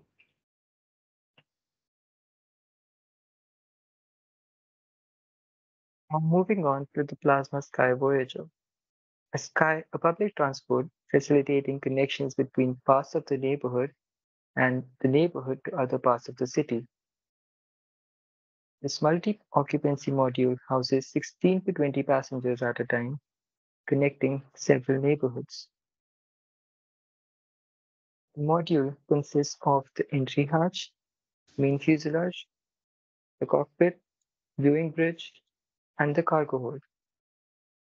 A set of wings equipped with engines and plasma thrusters enable the vehicle to achieve flight and maneuver effectively. The entry hatch opens up from the back of the body to allow passengers to board and deboard. Passengers are cautioned to keep this area clear until the hatch is fully open. Inside, the passengers retire into the nexus pods for the duration of the flight. The hull guard protects against fluctuations in the lumina.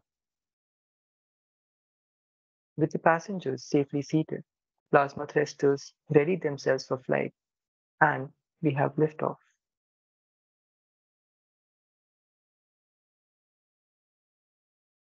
For the docking process, the arachnomobile docks into the modules, compressing the tower canopy for recharging and repairs. Each trail of the canopy accommodates a set of docks for the vehicle. Each dock is designated for one arachnomobile. These docks are arranged sequentially along a pedestrian network below, connected via pneumatic tube elevator. When parked, the modules hang upside down to allow ease of deployment, where it drops onto an arachnopads below. For the public docking, the Sky Voyager docks are situated strategically at various boarding points in the neighborhood. When a vehicle approaches, the docking mechanisms seamlessly connect with the vehicle landing gear, facilitating efficient loading and an unloading process. While the passengers board and deboard, the cargo from the lower deck is also handled at a lower level.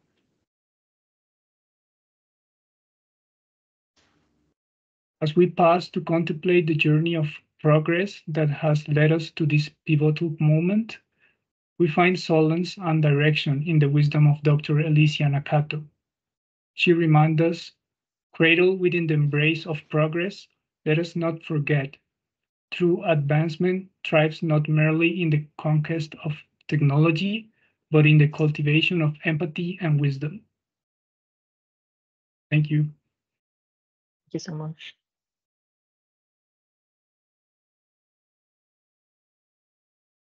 Beautiful work, team. Really amazing. I really want to commend you on creating something as refined as you did. It's not easy to go into such detail, really meticulously go through each piece of the design and really refine whole aspects of it. And I think that you've shown so many great images about also how everything connects together.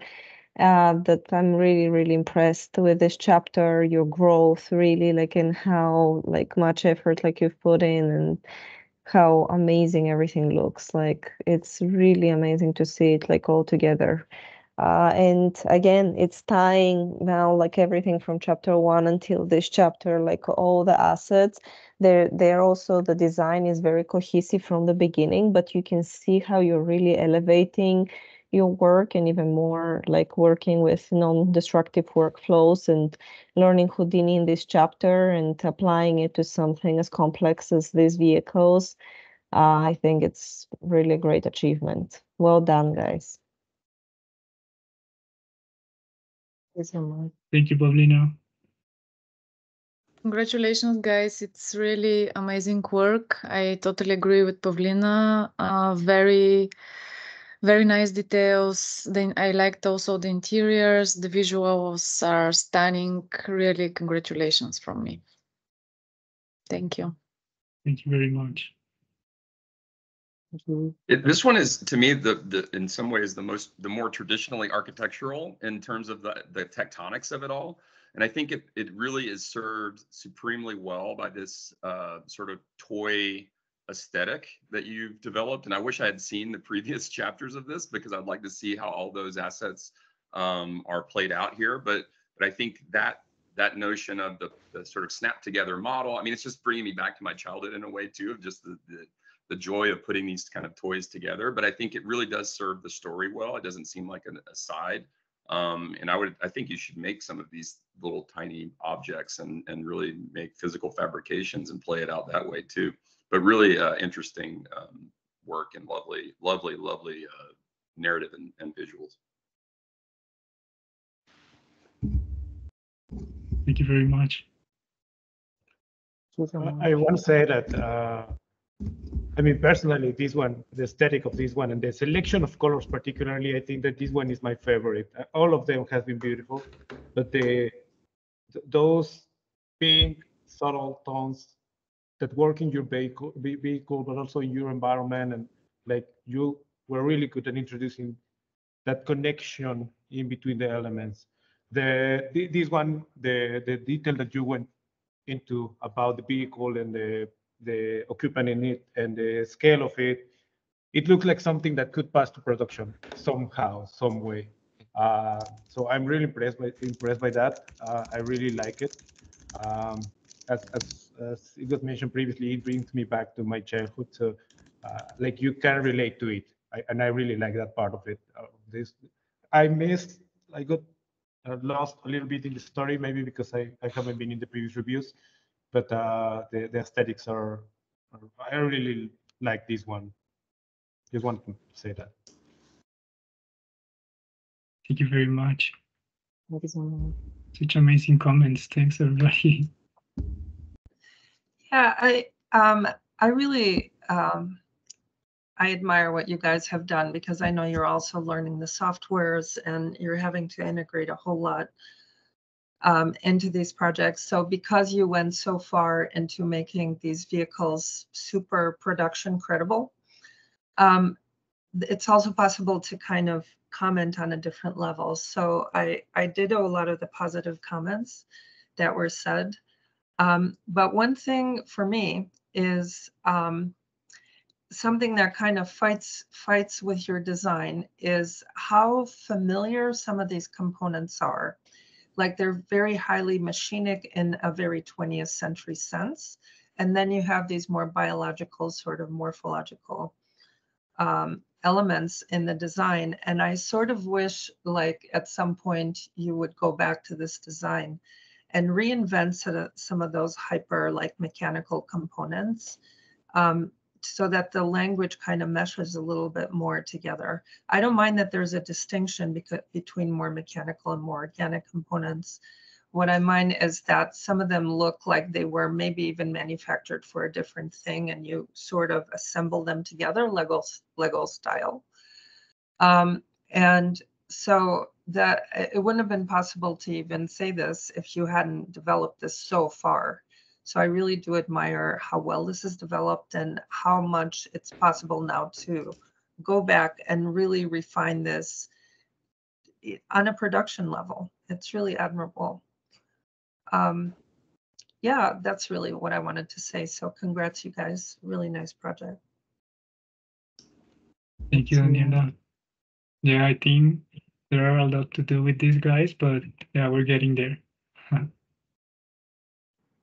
Yeah, I Yeah. actually because I've been Sorry. following the project for some time now.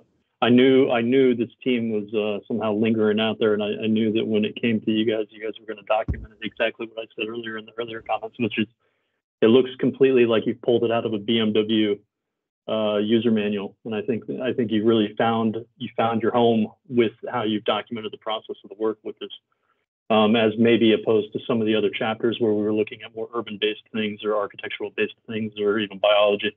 And so I knew that by the time we got to your presentation, you would kind of shine in terms of how you were putting it together graphically. So good job. Hi. And I have a little critic for it. All the projects are beautiful, created, but I think you are the first one mentioned about the seats for the public transportation. And I really liked it. I think it was the 20 passengers for a unit. And I think it is a measure point of a public transportation.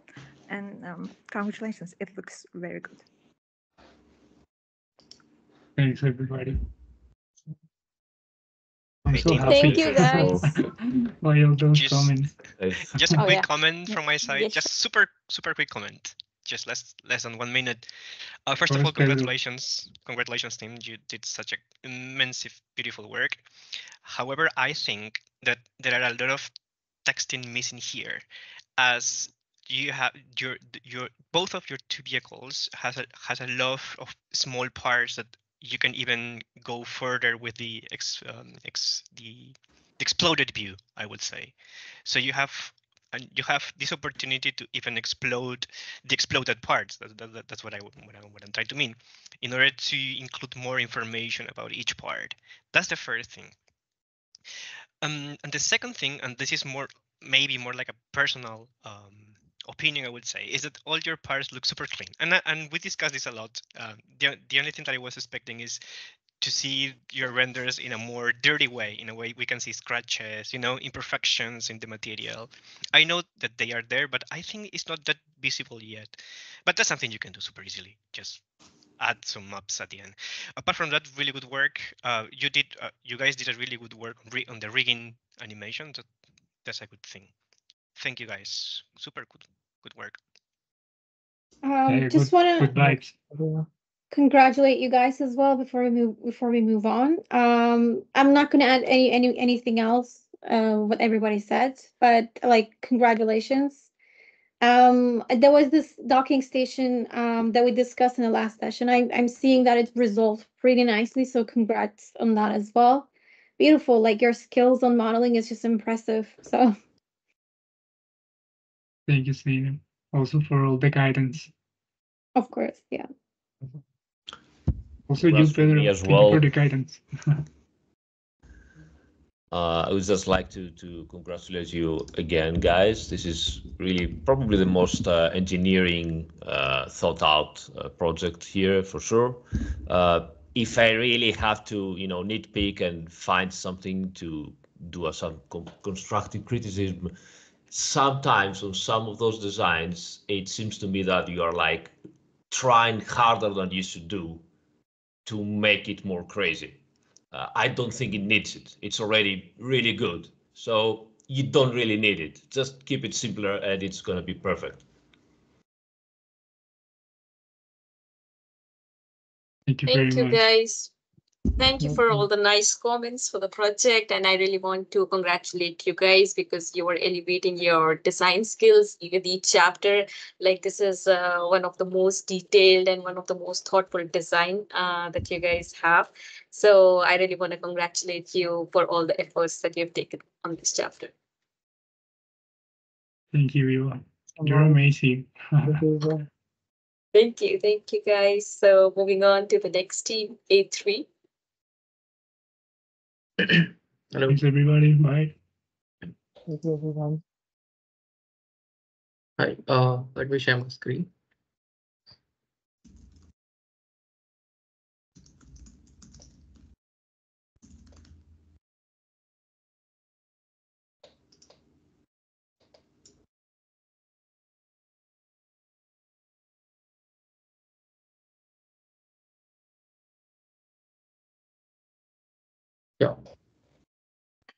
Hello, everyone. Can you hear me? Yep. Okay. We are Group A3. I'm Jamala, fashion technologist based in Hong Kong and Singapore, together with my teammates Prakash and Rajat, architects from India. Now let us share with you the story of Celestra. It is a cloud-covered planet, and within its mountainous caves are precious celestial crystals.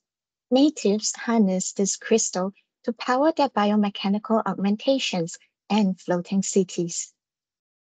In the past, they were enslaved by a brutal dictator, Queen Aviaru, who exploited them for her own gain. After a war against the queen, fragile ecosystems and skyscapes are destroyed. Celestians then devoted themselves to fixing their shattered cities. Celestians are avian beings with immense wings and agile thrusters that enable them to explore dangerous mountain ranges.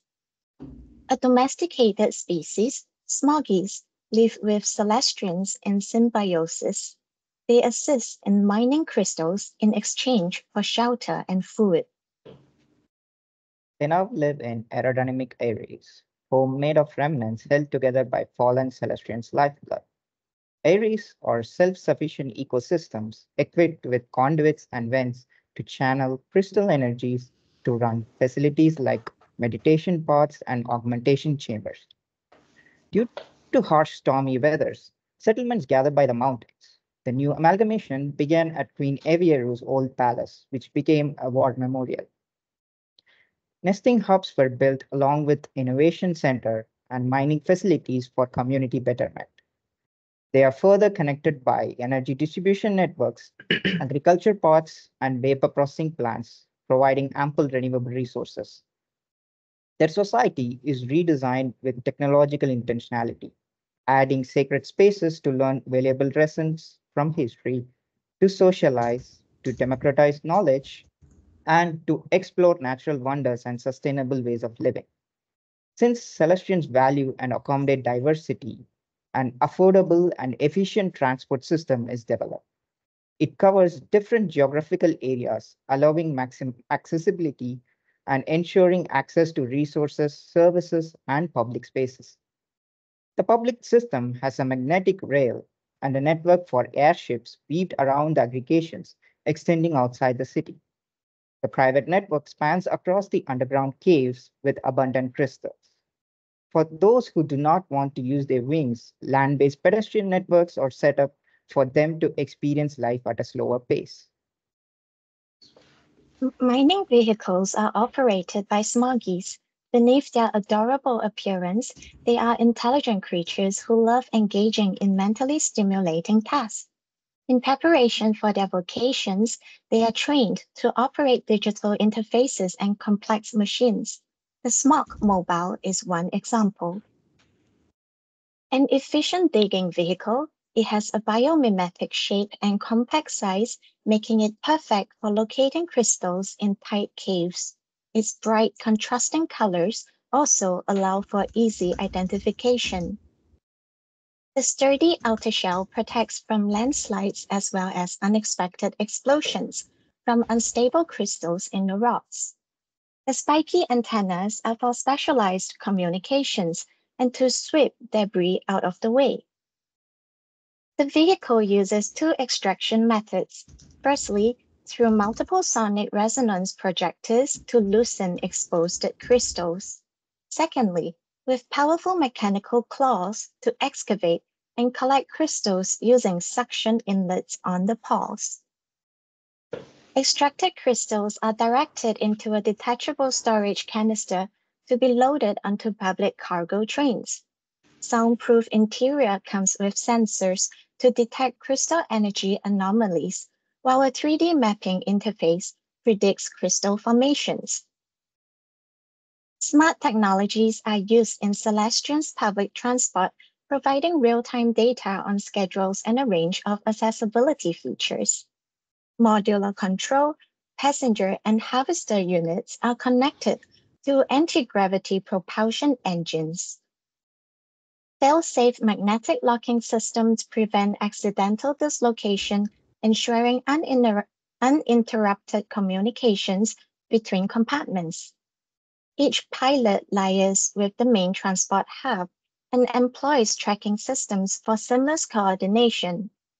Control unit at the front uses navigation technologies and proximity warning systems to operate at low visibility. Passenger units offer immersive visual experiences through cymatic windows. They can be deactivated for emergency access. For the harvester units, blade systems are installed, enabling gathering of food. The cockpits accommodate both pilots and smoggy assistants. Crystal canisters and cargoes are loaded on the underside. Skeletons are reinforced with high-strength composites, and propulsion thrusters utilize anti-gravity technology. Lastly, modular design allows for different permutations depending on passenger flow and cargo demands. Flying is an energy-intensive process, and Celestians would sometimes prefer to take it easy.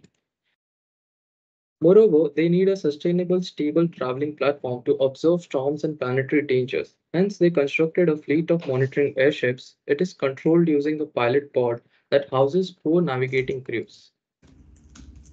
Under this unit are modular passenger pods accommodating up to 4 passengers. These armor shells come with pressure and noise balancing technologies to make high altitude travel a breeze and allowing occupants to lean back and relax. Each pilot pod carries up to 3 passenger pods using secure locking systems. Gyroscopic stabilization systems and massive cross-shaped span prevents airship from being affected heavily by strong winds. The top chambers of navigation modules are inflated with higher than air gases, holding airship afloat like an airborne cloud. Advanced thrust vectoring systems offer precise control and stability. The pilot pod's omnidirectional facing capability enables seamless weather monitoring and effortless steering in all directions. Embracing solar and wind energy harvested along flight paths, which supplements the crystal and energy reactor. Docking stations are constructed radially as a treatment to Celestian architecture. They are built with multiple levels to accommodate both public vehicles to ensure multimodal transportation.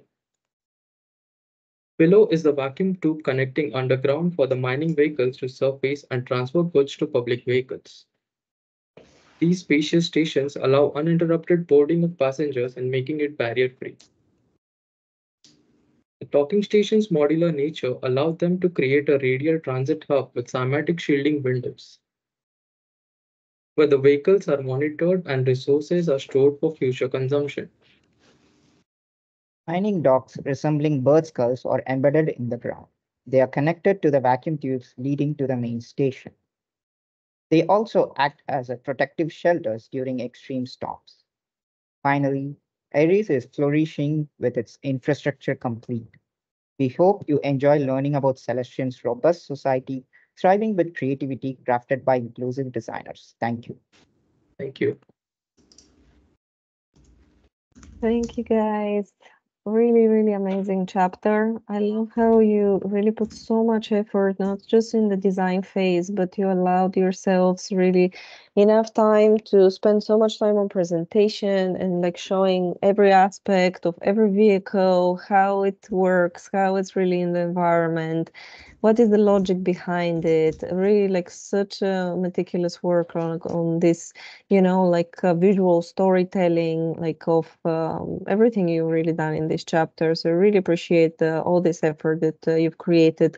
It's also difficult like to, you know, like combine and create like this cohesiveness through all this materiality, all this like complex world, but you've done a really beautiful job like with this too. I think that like also I appreciate that like you guys guys like took it like to a level where Smoggy has its own vehicle, you know, and it's such a cute, you know, like story there, like, and that you designed one like for basically like your pet.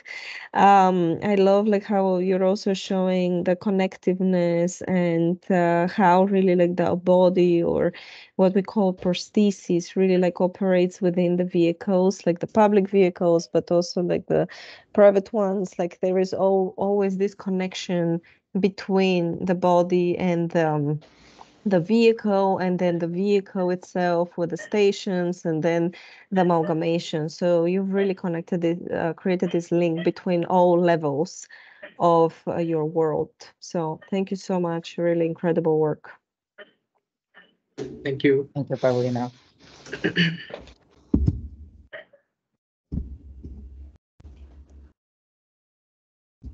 Can I?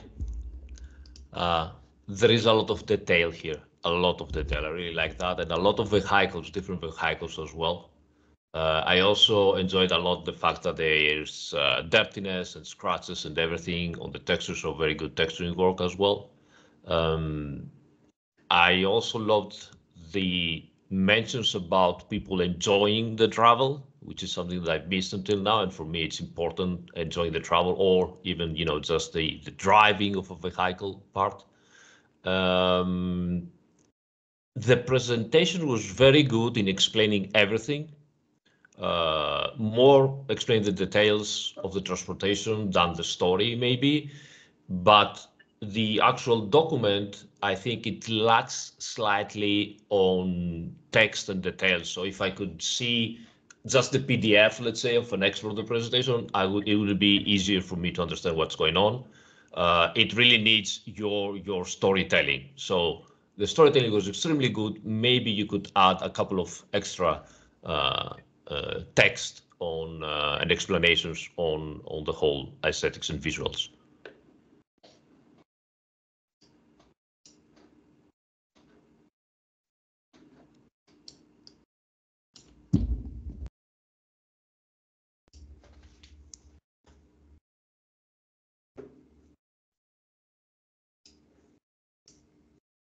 Hey team, so just want to congratulate you, like very beautiful outcomes, and from the first day, like you've had a lot of on your plate and you've managed to sort them out. So I think it's really successful. Congratulations. Amazing. Thank you. Thank you, Zain. Thank you.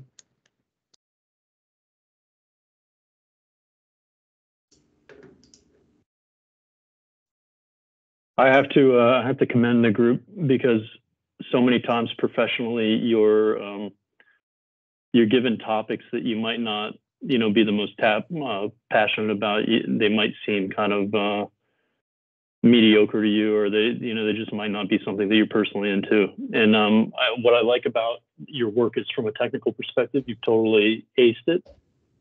But you've somehow captured this kind of childlike quality, which I think some of the other ones that was referenced earlier too, some of them might seem more dark, might seem more dystopic, and this one, there's a couple that seem more happy and utopic. And then this though has a childlike quality to it. And what's funny is, even though it's technically executed greatly, the childlike quality runs through every single aspect of it, and you've managed to hang on to that as kind of the cornerstone of it. And this is what I was referencing earlier. Sometimes professionally, we're given things that you might not, the client might give you kind of a design direction, and you kind of go, oh man, well, what am I going to do with this? But you kind of just have to execute it and make it look the best that you can. And I think you've done a great job with doing that. Thank you. Thank you. We really appreciate the comments.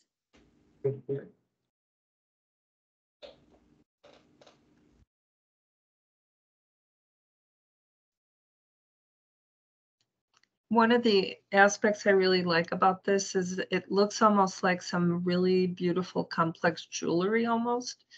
I really think it would be worth producing some of these, not at the scale that they're intended to be in the world, but maybe at a very small scale, almost as decorative objects. And I say that in the best possible way as a compliment. I too think that this has a lot of really fun, kind of in some instances cute, again, in a very positive way, like just a kind of a happier project than the previous projects we've seen, in the sense that it is kind of childlike in good ways. One of the things that I really like is how the language of the details that you've developed really never breaks down, like as we continuously zoom into these portions.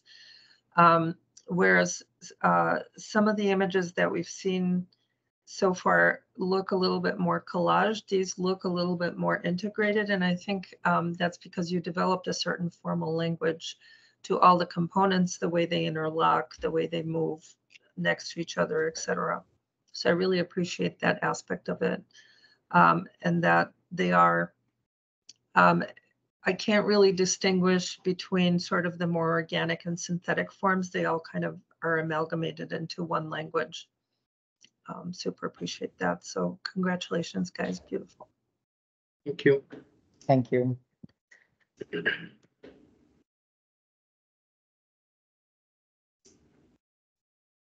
Congratulations, guys. You guys had like very immersive visuals, like just taking us through the environment, to the vehicles, which I really love about this project. And I also want to appreciate the fact that you're very true and consistent with your narrative, with your concept, and you just like bring out the worlds that you have been talking about from the beginning, the mining and the queens, and you bring that two languages together in such a cohesive manner that it belongs to a same project. So I really appreciate the good work, and also the bonus vehicle that you did. So yeah, congratulations.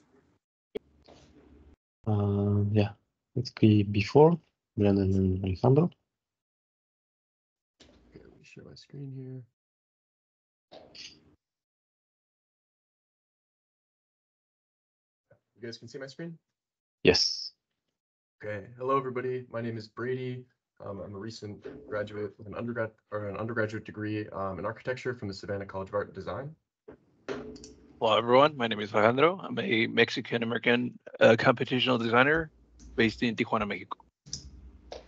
Driven by the imperative to endure amid Ecuador's unforgiving landscape, the tenacious entities forged amidst the trials of their wild world stood upon the precipice of a pivotal moment in their history. Guided by the wisdom of their predecessors and the hardy population, they embarked on a journey of transformation, sparked by the discovery of a time capsule from the distant world of Earth. Within its metallic confines lay the seeds of change. Human DNA and the marvels of advanced technology, gifts from a civilization long past. With these tools at their disposal, the inhabitants of Ecuador began to weave a new destiny for themselves, melding their formless bodies with the ingenuity of their creation. Despite the trials that beset them, they stood united, their collective resolve unyielding in the face of adversity. And thus, amidst the swirling mists and whispered secrets of their world, they built a city, a bastion of hope and progress amid the chaos. Through tireless innovation and unwavering cooperation, they harnessed the energies of their environment, forging pathways of progress that reached towards the heavens. As the sun dipped beneath the horizon, casting hues of ethereal light upon their radiant towers, the inhabitants of Ecuador stood as beacons of optimism amid tumultuous times, their journey a testament to the strong-willed spirit and the enduring power of collective endeavor. Crafted from the trials of their environment, the resilient inhabitants developed an advanced exosuit. This remarkable creation, tailored for endurance and agility, included vital components such as versatile appendages, a nuclear core for sustenance, and armor for protection. Pei, a symbiotic creature, provides support and energy. Together, they embody the ingenuity of the population. In their relentless quest for advancement, the robust entities delved into the intricacies of vessel enhancement, crafting ingenious configurations to augment their corpuscles' capabilities. Among these innovations, groundbreaking arrangements emerged, each contributing to their ability to navigate and thrive amidst the ever-changing tides of their planetary environments. These configurations harmonize energy consumption and prolong the vessel lifespan, ensuring sustained resilience in the face of adversity. Through these strategic adaptations, the inhabitants of Ecuador forged a path toward ascendancy within their realm, propelling their civilization to unparalleled heights of inventiveness and resilience. In Ecuador's tumultuous landscape, toxic gases, acidic vapors, and treacherous terrains abound. Radioactive waters and wild storms pose constant threats, challenging the inhabitants at every turn. In the grand narrative, we harness the essence of technological mastery, weaving a symphony of topological optimizations and amalgamations of our corpuscle's components to forge a smart city, a beacon of energy efficiency and communal harmony. With meticulous foresight and integration, we sculpt a cityscape where communication, infrastructure, advanced laboratories, and efficient storage facilities intertwine seamlessly.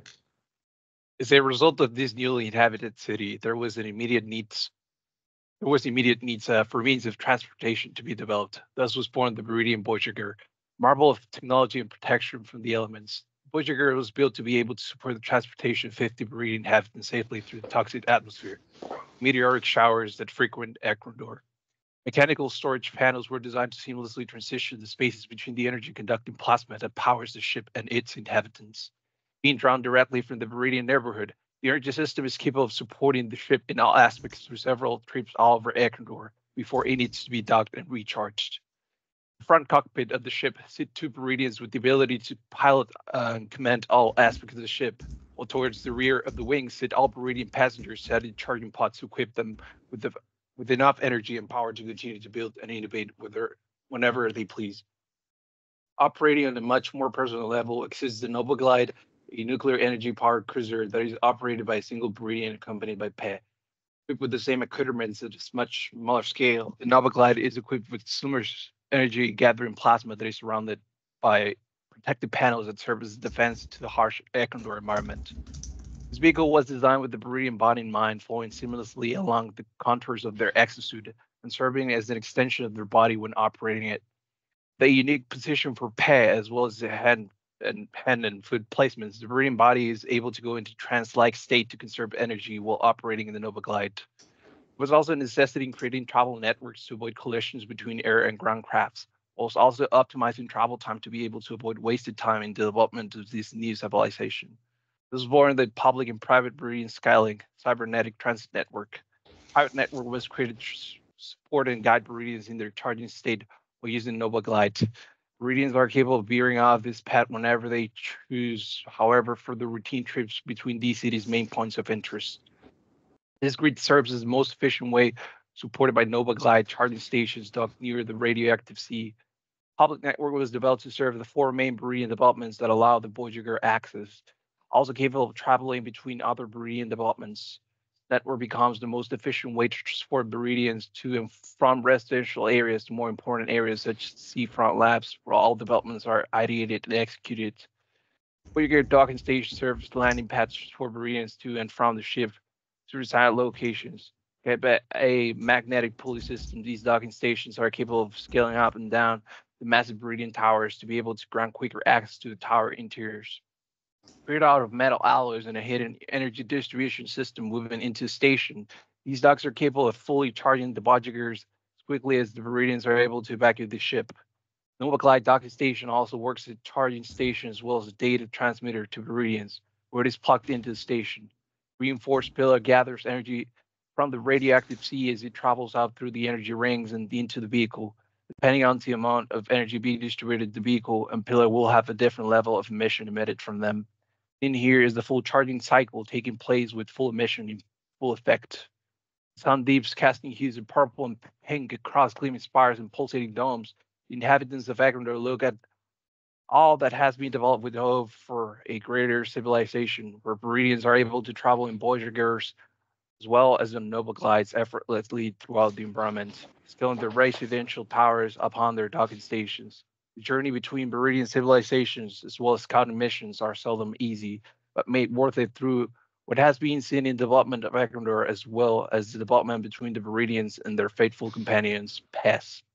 As the Meridians look upon the realm with hope and wonder, amid swirling mists and whispered secrets, they have forged a beacon of hope, a testament to unity and destiny. Now, the narrators of this incredible journey, we reveal our identity. We are humans, the architects of this experiment.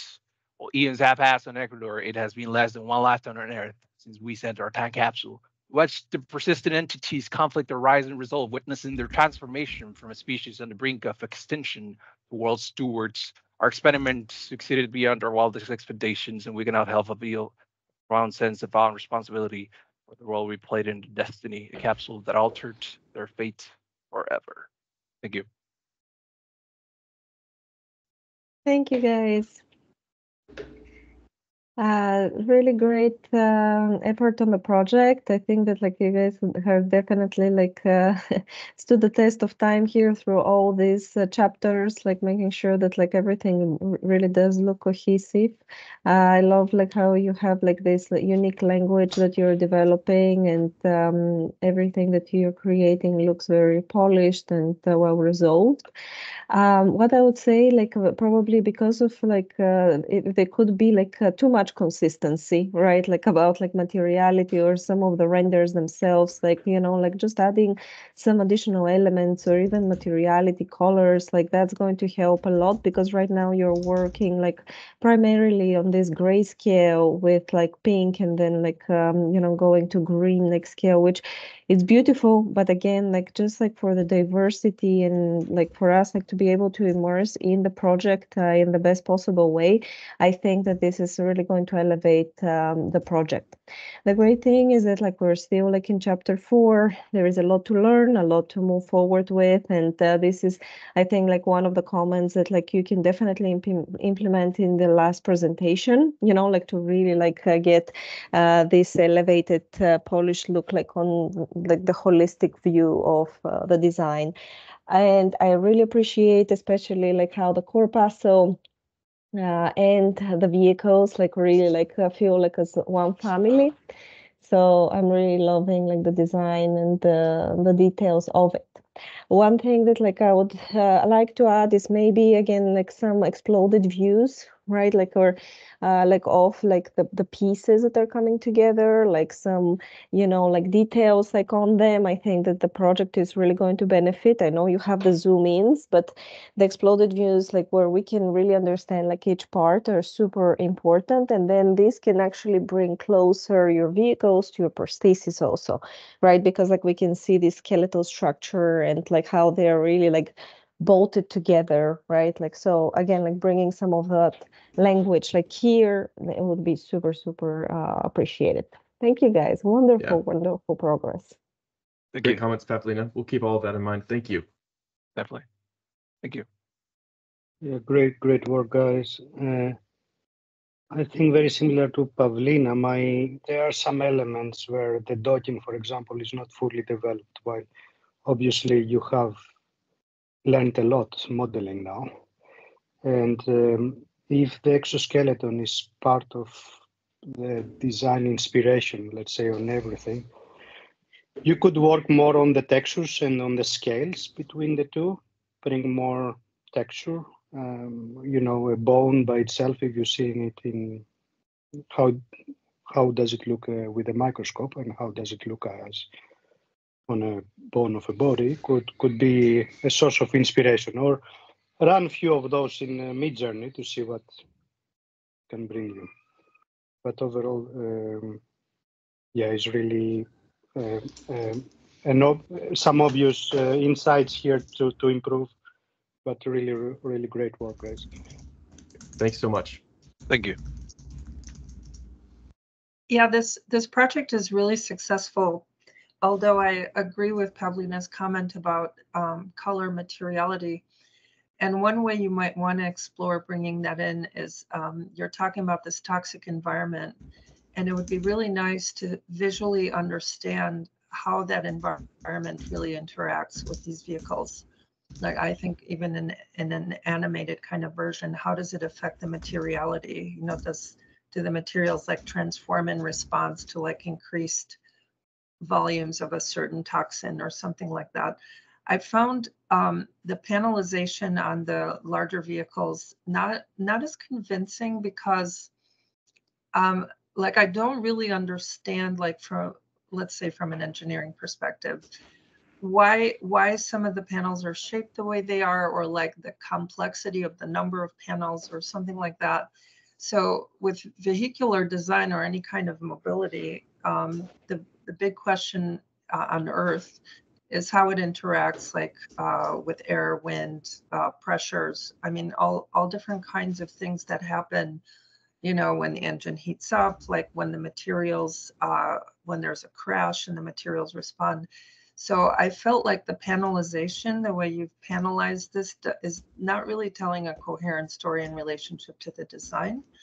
And also I really wanted to understand, maybe in an exploded view or something like that, like the rationale behind why these are designed the way they are. Like why do they wiggle a certain way or something like that? And I think in general, I mean, this across all the projects, there's a great amount of complexity to how things are put together. And I think part of that has to do with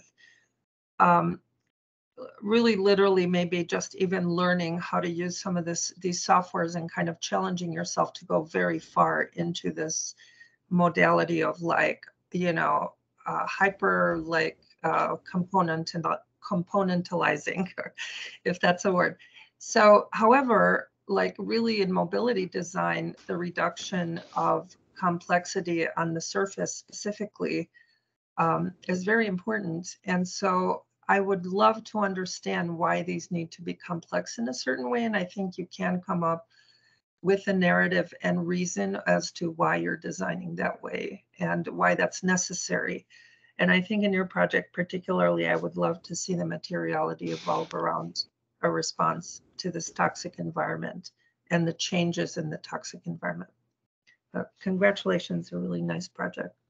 Yeah, thank you so much. We'll keep all that stuff in mind moving forward, definitely. Thanks so much. Thank you.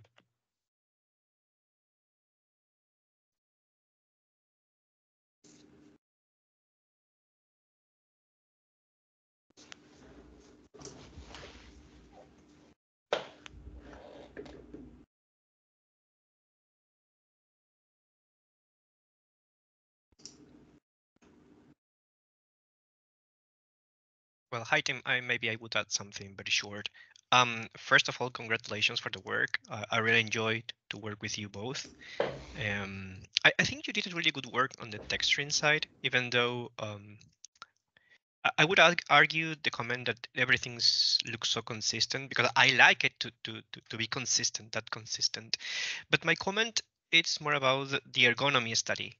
In a way that there is a huge difference between the private vehicle ergonomy study. In a way, we see that the vehicle is a consequence of it. And that's something that may be missing in the other one, in the public one. I know that you made some tests there, but I would say that it would have been nice to make that study more obvious. Not sure if maybe by adding more images about the interior part. But I know that the information is there. I know that it's there, but it's not so obvious. Apart from that, I think this is a really good work, really good images, really good renders. That's all, guys. Congratulations for the work. Thanks so much, Pedro. Hey guys, also want to congratulate you. I mean, majority of the work was showing that this project is going to look really nice at the end. If I were to be really specific, like there were some moments in the private vehicle where you kind of tested some sort of like aging, but it kind of stand on a very specific area. So in that sense, that attitude was not standing out that much. So I'm not sure if that was intentional or not, but if there was such act, maybe I would have distributed to the entire vehicle. But I mean, if it's just like caught my attention, that's why. But overall, I see that you've made some changes on the network, radical changes, I would say, on the public especially. But it seemed that it's resolved really nicely. So I would say, like in general, it's a very nice project. Thanks so much, and thanks so much for your help. This chapter. Of course. Thank you. Congratulations, guys, also from me. In my opinion, it's really a stunning project, and I really liked it. Also, the storytelling and the way you presented it. So thank you so much. Thank you, Svetlana.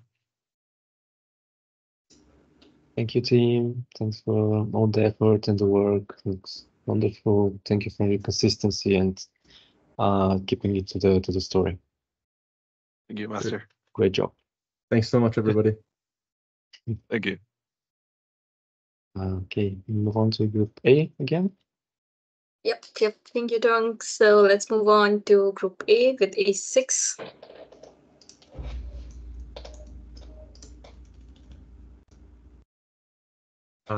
A6, I'm sorry for the lag, stopping my presentation here. I'm trying, but Miro is not being kind to me.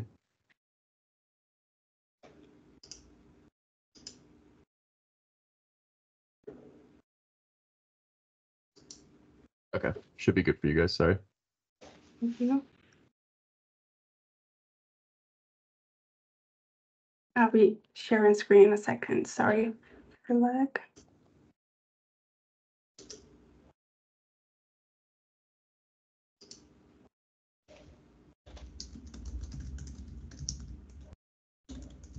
Can you see my screen? Hi. Yes. Hi everyone. I'm Diana, an architect from Rostov. I'm Esra, an architect from Turkey. And we're thrilled to share our project with you. Welcome to Luminon World. Let's dive into Lumion society and discover their creations, starting with a short story through the eyes of our prostheses. The moment I laid eyes on Luminaire, I was spellbound. This otherworldly rim nested in a remote cosmic corner, featured floating islands, dividing gravity. Colossal ivy plants adorned these islands, showing us liveness for us luminance, who transparent, iridescent skins spoke volumes with the pattern of light. Life on Luminaire was a harmonious dance with the neon-lean plants as our sustenance, and we navigated shifting plants with ivy tendrils. However, unity among luminance was tested by the planet's unpredictable magnetic forces, leading to functional strife. In our moment of internal conflict, Luminara Plaza witnesses latest wisdom. Her words rekindled our sense of purpose.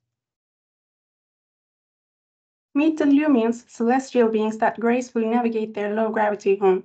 Lumions, due to low gravity, feature elongated slim body shapes, oxygen storing bubbles on their skins, multi-purpose jelly limbs, eyes on tentacles offering both mobility and awareness, allowing them to uniquely evolve and adapt to thrive in low gravity. In the enchanting realm of Luminera, Aurora and her companion Phosphor embark on mesmerizing journeys. Lumens inhabit corpuscles, combining a light frame with gel-like glasses. Pods rest among tentacles with canopies at the tips, forming public spaces. From various angles, the corpuscle presents a constantly taunting appearance, providing a diverse range of interiors within. The tentacles adorned with brilliant patterns offer unique sleeping areas, also nurtured environments including greenhouses and meditation spaces where a bench with a soft pillow invites in. Explore Lumion architecture against the breathtaking backdrop of Luminon World. In the low gravity planet featuring floating islands with bioluminescent flora suspended over the ocean, clusters strategically designed to anchor the main floating islands.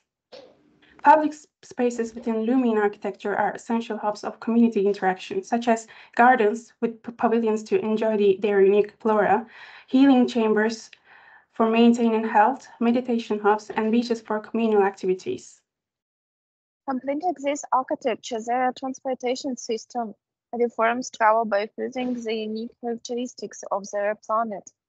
Utilizing various forms inspired by nature, where crafted vehicles and docking stations reflect this immense brand. A vehicle tailored exclusively for Lumions, crafted from a unique jelly-like organic substance, embodies adaptability and versatility. Their ability to camouflage ensures privacy and integration with the environment. Tentacles extending from beneath enable fluid movement, seamlessly transitioning between aerial and aquatic travel. Bioluminescent organic jelly bulbs on small tentacles enable this vehicle to adhere to public transport for extended journeys. Within the interior, a cozy seat crafted to complement both vehicles and Lumion's ergonomics, providing an exclusive blend of comfort and functionality. The bespoke vehicles for Lumions integrates with their environment, becoming an organic extension of their world. These vehicles are capable of travel on land or underwater, propelled by elegant tentacle-like structures. Public vehicles are outfitted with 4 detachable pods, fastened by tentacles, which also facilitates the connection of private vehicles. Additionally, there is central body section for shorter distances and rear load carrier section. These vehicles are equipped with flexible organic tentacles extending from the body, enabling pick-up and drop-off of pods at elevators within public stations. The big pods in the back, designed for long distances, equipped with sleeping capsules sitting in a frame crafted specifically. The interior layout is fully designed for comfort and practicality. Each pod accommodates 10 sleeping capsules, offering passengers a relaxing environment. The front pods, tailored for short distances, are furnished with 10 seats each, ensuring a comfortable and convenient journey for passengers, while the center area caters to storage in the back for loads and 6 seats in the front. The vehicle, adapted to the unique creation, environment, and network system of this planet, mirrors the distinctive features, ensuring a harmonious cohesion within the ecosystem. Envision a labyrinth of tunnels, each segment lit by dynamic light spots that guide vehicles. This network suggests a multi-layered structure essential in urban landscapes, featuring 2 distinct levels. One elevated path for private vehicles integrated with their architecture, private docking stations on top of the islands, a lower path linking the floating islands from beneath designed for communal journeys, and lastly, at the base of each island reposes the public docking stations.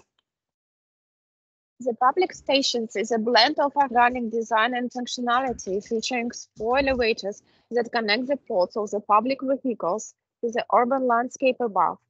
At these elevators, public vehicles unload their ports for departure and load new ports for boarding. Docking stations specifically designed for these private vehicles, including parking spaces and spaces for lumens entry and exit. Private stations form a ring around the exit, seamlessly connected to the elevated network, allowing private vehicles to access public transportation via a tunnel. Custom designed for these islands, an elevator system comprises 4 elevators located within the public stations, operating between the island's surface and the stations. Additionally, a central tunnel allows private vehicles to access the public stations. Public stations foster a deep connection between the transportation infrastructure and the natural world it serves. The elevators smoothly ascend to the surface, merging with the surrounding nature. This concept redefines transportation, blend and form function in a symphony of natural and technological elements. On the private docking stations, stages are raised to facilitate boarding areas for lumens to embark into vehicles. Upon docking, bubble-like exterior can disappear, merging the vehicle with its surroundings. It's a vision of harmonious travel where journeys are as enchanting as the destinations, tailored for both individual desires and communal needs. Thank you for joining us on this adventure, and we look forward to seeing you again in the fascinating world of human. Thank you. Thank you so much. Thank you, ladies. Really great integration of the Mid-Journey work and some of like the inspiration like from the beginning of the chapter towards like a lot of the visuals and the renders that are happening in each of the chapters. Like you're really like being able like to captivate this world of like, you know, like really like thinking about feeling that you're in a game like environment, but at the same time also like feeling that it's a very futuristic, very, you know, like interesting space. I would say on the vehicles themselves that like there are more opportunities, obviously, like for exploration and design. I feel that like there have been like some missed opportunities, like especially like on the public vehicle to really like look into like some of the opportunities there and how to really like enhance really like the design. But on the other hand, also like I do feel that like there are some diagrams that are probably missing about like really the functionality of the vehicles itself, or, you know, exploded views, just to help really integrate and understand, again, every aspect of it and the materiality, how it functions, why it looks the way that it does, right? Like some of these things really help us really like bring us along in the story. But other than that, I feel that like you're doing great progress. Like you're, you know, like keeping the storyline, you know, like in a good tangent, and I really appreciate that. Thank you so much. Thank you very much. Thank you. I would like to add a little bit on the previous comment precisely about the way in which you presented the vehicle in these isolated views. It's more similar to industrial design, you know, like this top view, front view, back view, and that makes you expect more detail. That puts the table for you to go deeper into the design of the elements. And I was expecting that. Like the whole presentation feels really nice. It's really cohesive. It follows a certain logic and a certain aesthetic, and the colors are good. But what plays in your favor can play against you. So the style of presentation of this vehicle and the dogs and everything separate with a black background makes you expect for a deeper explanation of the systems. So just consider that you can play with that and take advantage of that aspect of your presentation, but it can also play against you. Yeah, okay. Thank you very much. Yeah, I think Leonardo nailed it on that. I really loved the single vehicle, the private vehicle. It makes sense to me that there is, you know, in planet or whatever that has, you know, low gravity and can go underwater, and all the nice views from all the sides and the black background, really, really nice.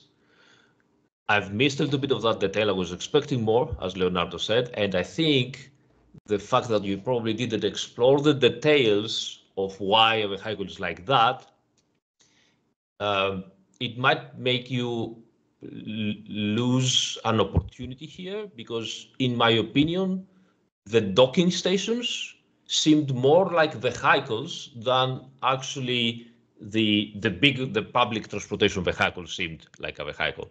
If I couldn't hear what you were saying, for me it was like inverted. You know, the big vehicle was like the docking station, and the docking station was like single vehicles put together. But other than that, again, amazing job. So much creativity, inspiration, really. So well done again. Thank you very much. Thanks. Yeah, I think the strength of this project for me is the ability to see these vehicles in the environment. Like I really love those images on the left, and when you were presenting, being able to really imagine these from the perspective of a user or a viewer that's immersed, rather than just kind of standing outside of it. I think in the public vehicle, I really think that's really the problematic one. And the thing that's least credible to me are those tentacles and the fact that they're holding those pods. It's very hard to imagine this thing actually encountering like velocity or anything else that would stress it, because I feel like it's just going to fall apart. And it's kind of a big deal when you're presenting something like this to be really convincing, no matter how imaginative the design, like how alien it is to what we're used to seeing. I think just being convincing in terms of even just basic physics is really important. In a way, your project is further ahead in terms of being convincing in terms of context, but not so much in terms of the vehicles themselves. The other thing I wanted to comment on is I think you struck the right balance between sort of materiality, color, sort of overall environment that is almost diagrammatically tagged with color, but not like in a blatant way, but I can sort of like discern the components of the scene very well without the colors being super primary. And I think that was That was really, really successful. That's something you did really well, sort of tone the colors to each other, make the materiality kind of convincing in terms of color, and make all those colors play well together. So congratulations. I look forward to the next chapter. Thank you so much. Okay, I really like the presentation. It reminds me a little bit of Avatar, but also don't know if you have seen the project, the Star Wars with the underwater, one of the latest Star Wars movies, not the latest, the stage 4, 5, and 6, which is an underwater city with a submarine that has tentacles to move the object. And it reminds me that, but also, you know, a jellyfish too. And when you are dealing with this kind of translucencies, it's very difficult to model and to render, especially. So I would say a little bit of work on the translucencies, on the glass you are working on, the reflections of the materials is going to go a long way. But ultimately, to celebrate it, I feel you need video. You need to show how this moves to really imagine it. Is it in a low gravity environment? Are we talking about flying cities, or is it inside under the water? But yeah, this is not a criticism, it's more of a feedback, because I feel it could be really, really, really cool. Plus, I think for me, detail in modeling is not in terms of mechanically detailing it, like doing something robotic, but looking on things such as the BMW Gina, or things that are more soft or that move more, that we're talking about a world that we haven't invented yet in terms of materiality. Thank you. Thank you very much. Hey, girls. Please go ahead. Please go ahead. Yeah.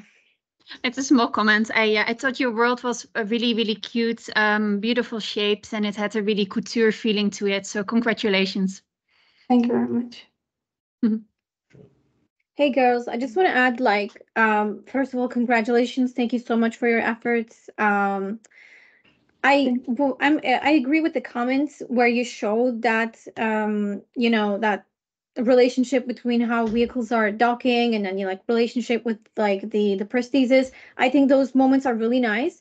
What I'm really not convinced about is that that structure that you put on below the islands doesn't really match with the style of your aesthetic. So that's the only thing I would say. It's a bit like it needs to be revisited, in my opinion. But overall, very beautiful project. Thank you very much. I have an opinion too. Hi. Congratulations. It looks very good. I really like the environment, actually, because generally there's lots of, we saw lots of vehicles, which is use the source of energy, sun or the environment, but I don't know how. But I can see an environment which is living right there. And I'm really convinced that your vehicle can alive too. And I think this is important because the other nebulas and the other kind of universes are already dead. And I don't conceive that they are also alive and mechanical vehicles both together. And this is why I really liked it. Congratulations. Thank you very much. Thank you. I want to add something. Like, I think this was one of the most readable, you know, stories there. I don't know, because of making something simpler and then detailing it in a consistent way. There are too much things said, like positive and for critics, but I think this is one of the most readable projects I have seen. So because of that, I think we can pick which parts are not working that much, and which parts are working too good. So I think you need to keep the overall readability of the project like that, and then keep on the details. Congrats. Thank you very much. Thank you. Good job, guys. Congratulations. Was a nice presentation. And I totally agree with all the feedbacks that you guys have received, and we can work on it for the future chapters and improve on that as well. Thank you very much. Thank you, everyone. Guys, moving on to the next group, A5.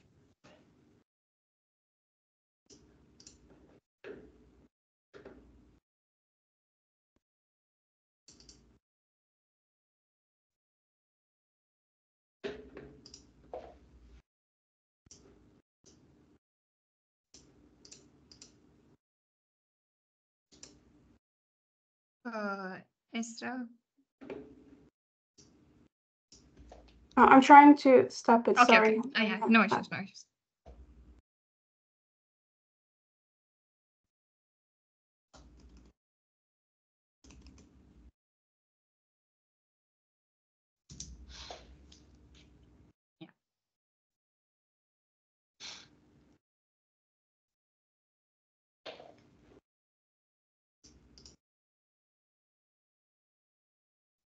Welcome everyone to the culmination of our journey through the skies of Javaris. I'm Merin Elena Jacob and I'm joined by my teammate Hina Chowdhury.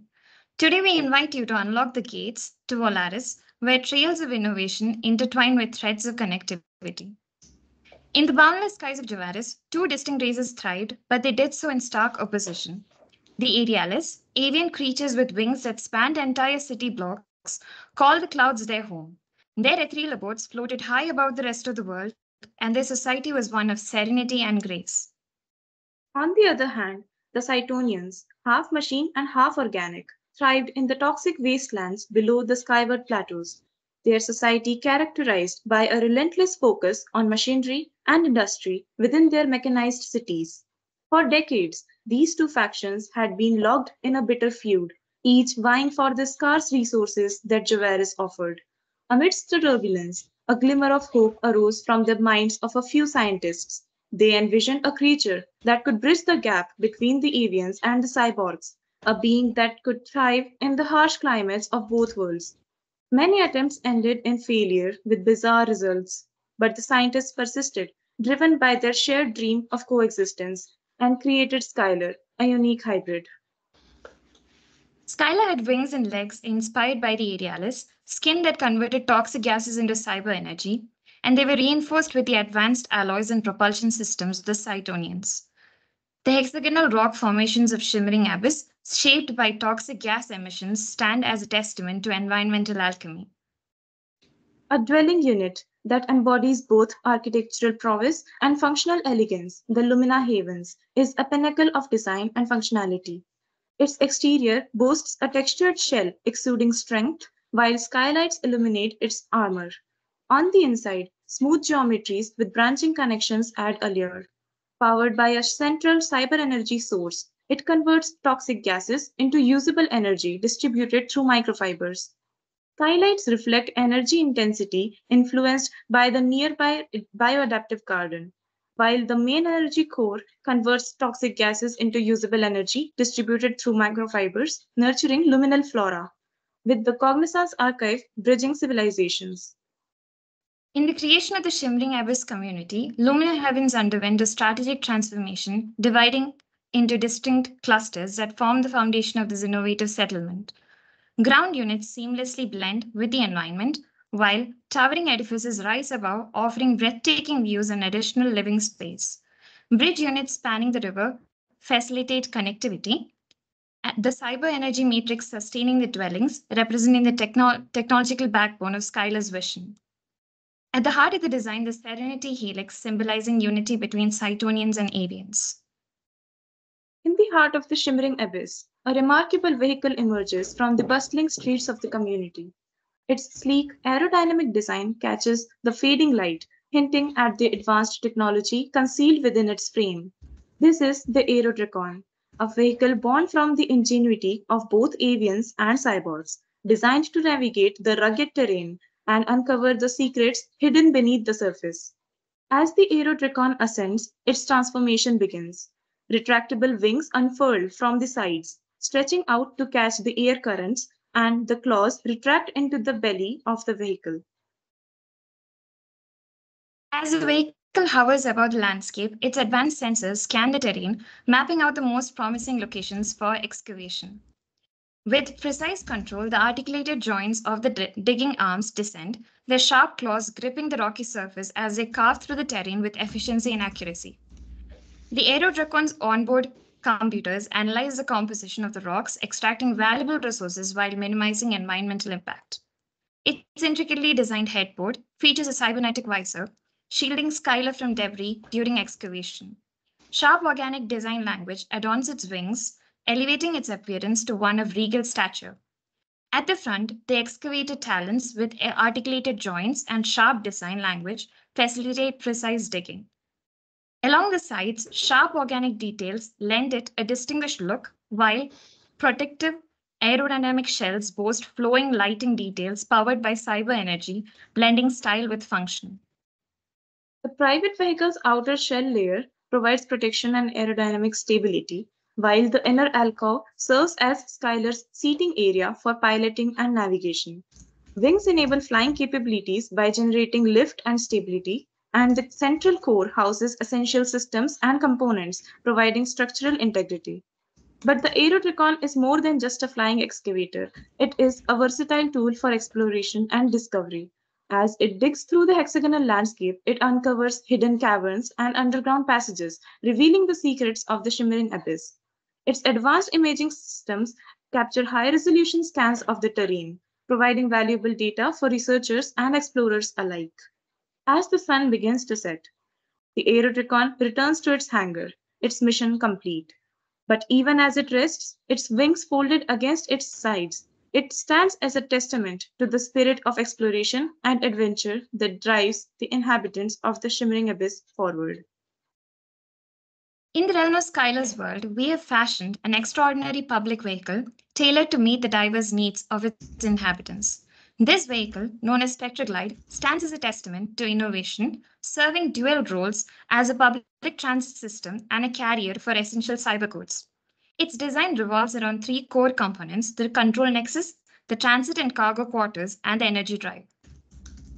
At the core of Spectroglide is the control nexus, with a sleek visor offering a glimpse of cybernetic energy, while the cybernexus hub emits a pulsating glow, guiding propulsion and enhancing its futuristic appeal. On the inside, it boasts an intricately designed cockpit with panoramic holographic screens, while the control room sits at the forefront, providing a clear view of the journey ahead. Surrounding the nexus are the transit and cargo quarters, uniquely shaped compartments with an aerodynamic design enhanced by sharp organic details on the exterior, and an interior space equipped with holographic screens and cutting-edge imaging technology. These quarters offer passengers the real-time information about the surrounding landscape and gas toxicity levels. Beneath the control nexus is the energy drive with its massive tube-shaped structure. Housing a monorail infused with cyber energy, this drive propels Spectroglide forward. Energy tubes line the inner radius of the wheel, creating a mesmerizing energy portal upon ignition. The exterior hard metal of the public vehicle ensures passenger and cargo safety, while its paneling details enhance aesthetics and structural integrity. The cyber energy layer powers the vehicle's movement along the monorail, utilizing cybernetic energy for propulsion. The monorail provides a dedicated pathway for efficient transportation across the amalgamation.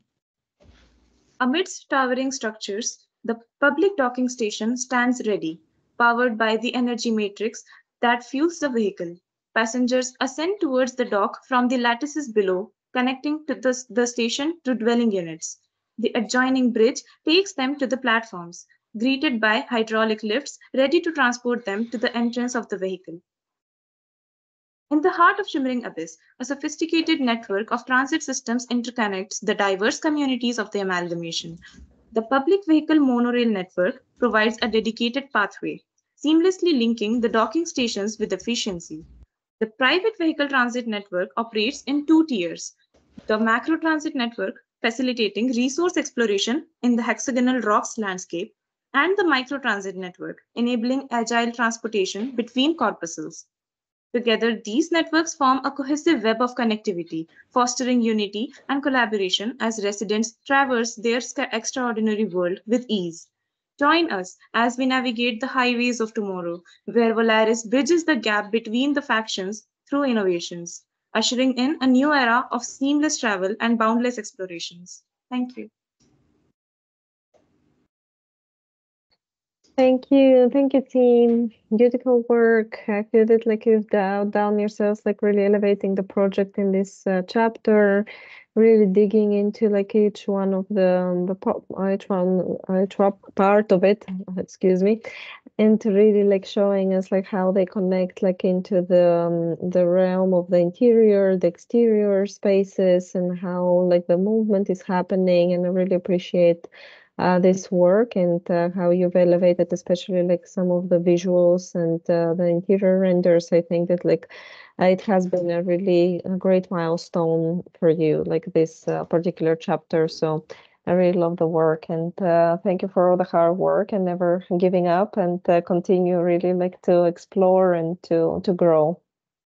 Thank you, Paulina, so much. Yeah, I really love this project, and the representation of light and what that does for all your for all the different components of the presentation is absolutely wonderful. I thought the overall kind of view on the upper left was really captivating right from the start, and it's very credible that these are details of that view, and I love that fact. The small vehicles, the sort of personal vehicles, are these very beautiful, delicate insect-like things. But when you got to the large vehicle, I felt like Darth Vader just showed up to town. And not to be offensive, but I feel like it's really clearly outside of the bounds of anything else that I see design-wise, starting with the overall view and going down to all the details. However, the interior I thought was very successful, very well thought out. But I think for me, at least, the fact that it's so alien to the environment that you created on the exterior really kind of bothers me. The interior, I think, is really successful. And again, like the use of the representation of light is so successful in this project. I really think it kind of holds everything together. It affects, and we talked about color a lot in these presentations, and the way that the light manifests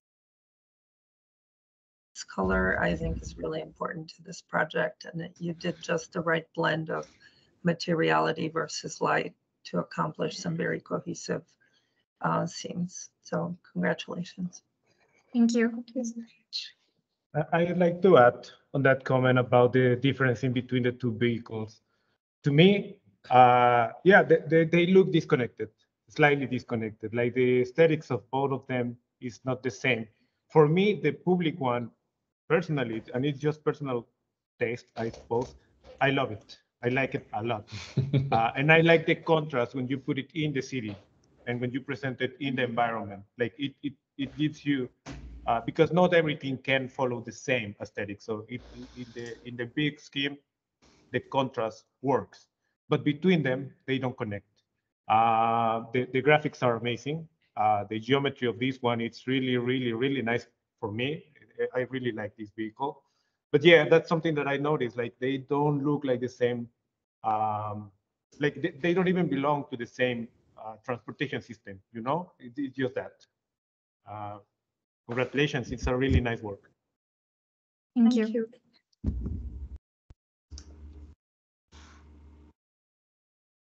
Yes, fantastic work. I will agree with Daniela that says there is a disconnection between the two, and I also understand why Daniela feels like the public vehicle is, you know, I would describe it as it is. It is menacing. It is something like you could say, like, you know, from an alien civilization comes to you and says, we mean business and we're gonna, you know, annihilate everybody. Or it could be an amazing competitive vehicle for racers or something like that. Maybe if it was a different color, but then again, it wouldn't make such an impression that the lighting and the black color gives. For those factors, I do love it. As Leonardo says, I absolutely in love with this design, but they don't connect one with the other. And it doesn't feel like a public transportation. You know, it's, if I see something like that coming to me as a bus or as a train, I'm going to be like, all right, where are the guns and when are you going to shoot me? But I really, really do love the design. So yeah, maybe the story can connect it to the rest of this civilization. And I really like also the use of the colors for the city and the transportation system. So very good job on that. Thank you. Thank you so much. Yeah, great contrast. It really pops up. It's definitely, in my eyes, it looks a lot like, an insect or a beetle with an exoskeleton. I can find similarities between the white and black, but yeah, I see a difference.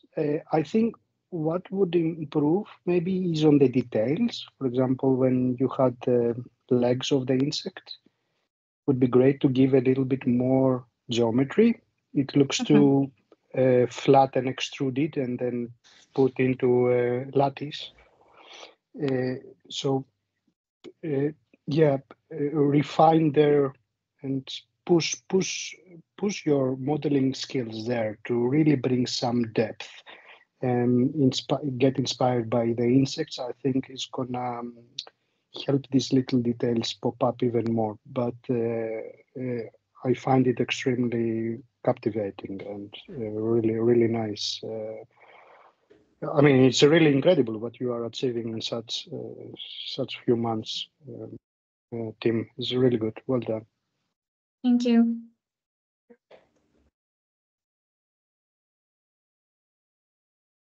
Congratulations, girls. It's really strong work, and you are building it from chapter 1 until now in a very positive way.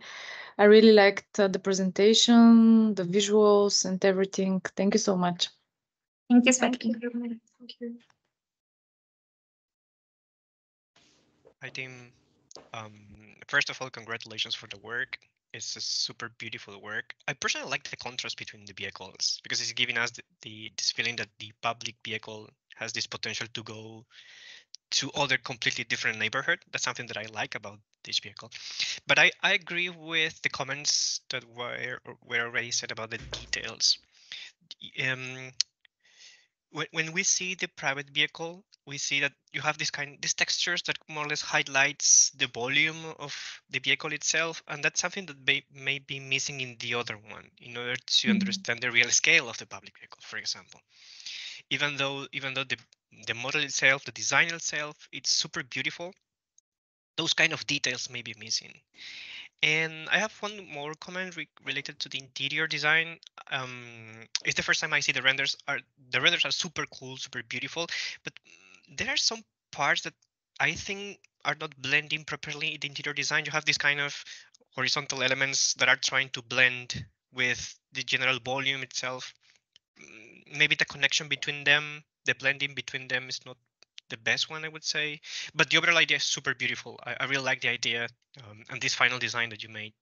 So in an overall sense, really good work, ladies. Super beautiful work, and I really appreciate the amount of text that you put to explain each part of the vehicle, and I think that's super successful. Thanks, and that's all. Thank you. Thank you. Thank you so much. Hey girls, I don't have much to add because this is all looking very beautiful. Just thank you so much for your patience and efforts.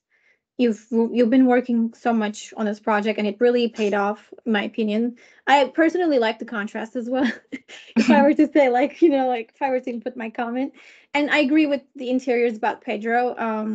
It's just maybe we didn't have much time to work on them, but it's just that blend, I think, needs to be there, but it's just maybe, but again, beautiful. Thank you. Thank you, Zainab. Thank you for all the help, feedback. Yeah, couldn't have done without you. My pleasure. Hey team, beautiful work. It's like the world that we have been imagining from chapter 1 coming together with all the vehicles and networks coming down to the city. And I really appreciate the push that you had like from the last chapter, and you brought that into this chapter. And the overall views are looking so stunning and going with your aesthetics. Really impressive works, and the eye for the details on the boards. Your board looks so readable. Like even if you don't present, everything is so legible and understandable. So you put really efforts, so much efforts on that part as well. So good job on that. Congratulations. Thank you. Thank you so much, Aaron. I'd like to add a comment on that precisely, that this one is the first presentation that I've seen so far that could stand on its own. Like you could leave someone to read it and it would be, someone would be able to follow through. All the others are really beautiful, but the thing is that they need a presenter.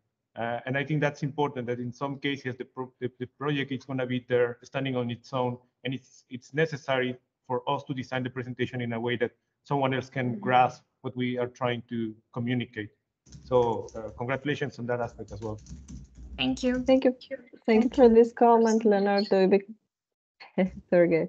So thank you so much for this comment, Leonardo, because this is something that we've been discussing also with the students, especially before the presentations, how, like how important it is like for the presentation also to be as a freestanding, like opportunity for people really to understand the project without the narration and with the narration and the differences between them. So it's good that you're really like bringing this to the students' attention. We really appreciate it.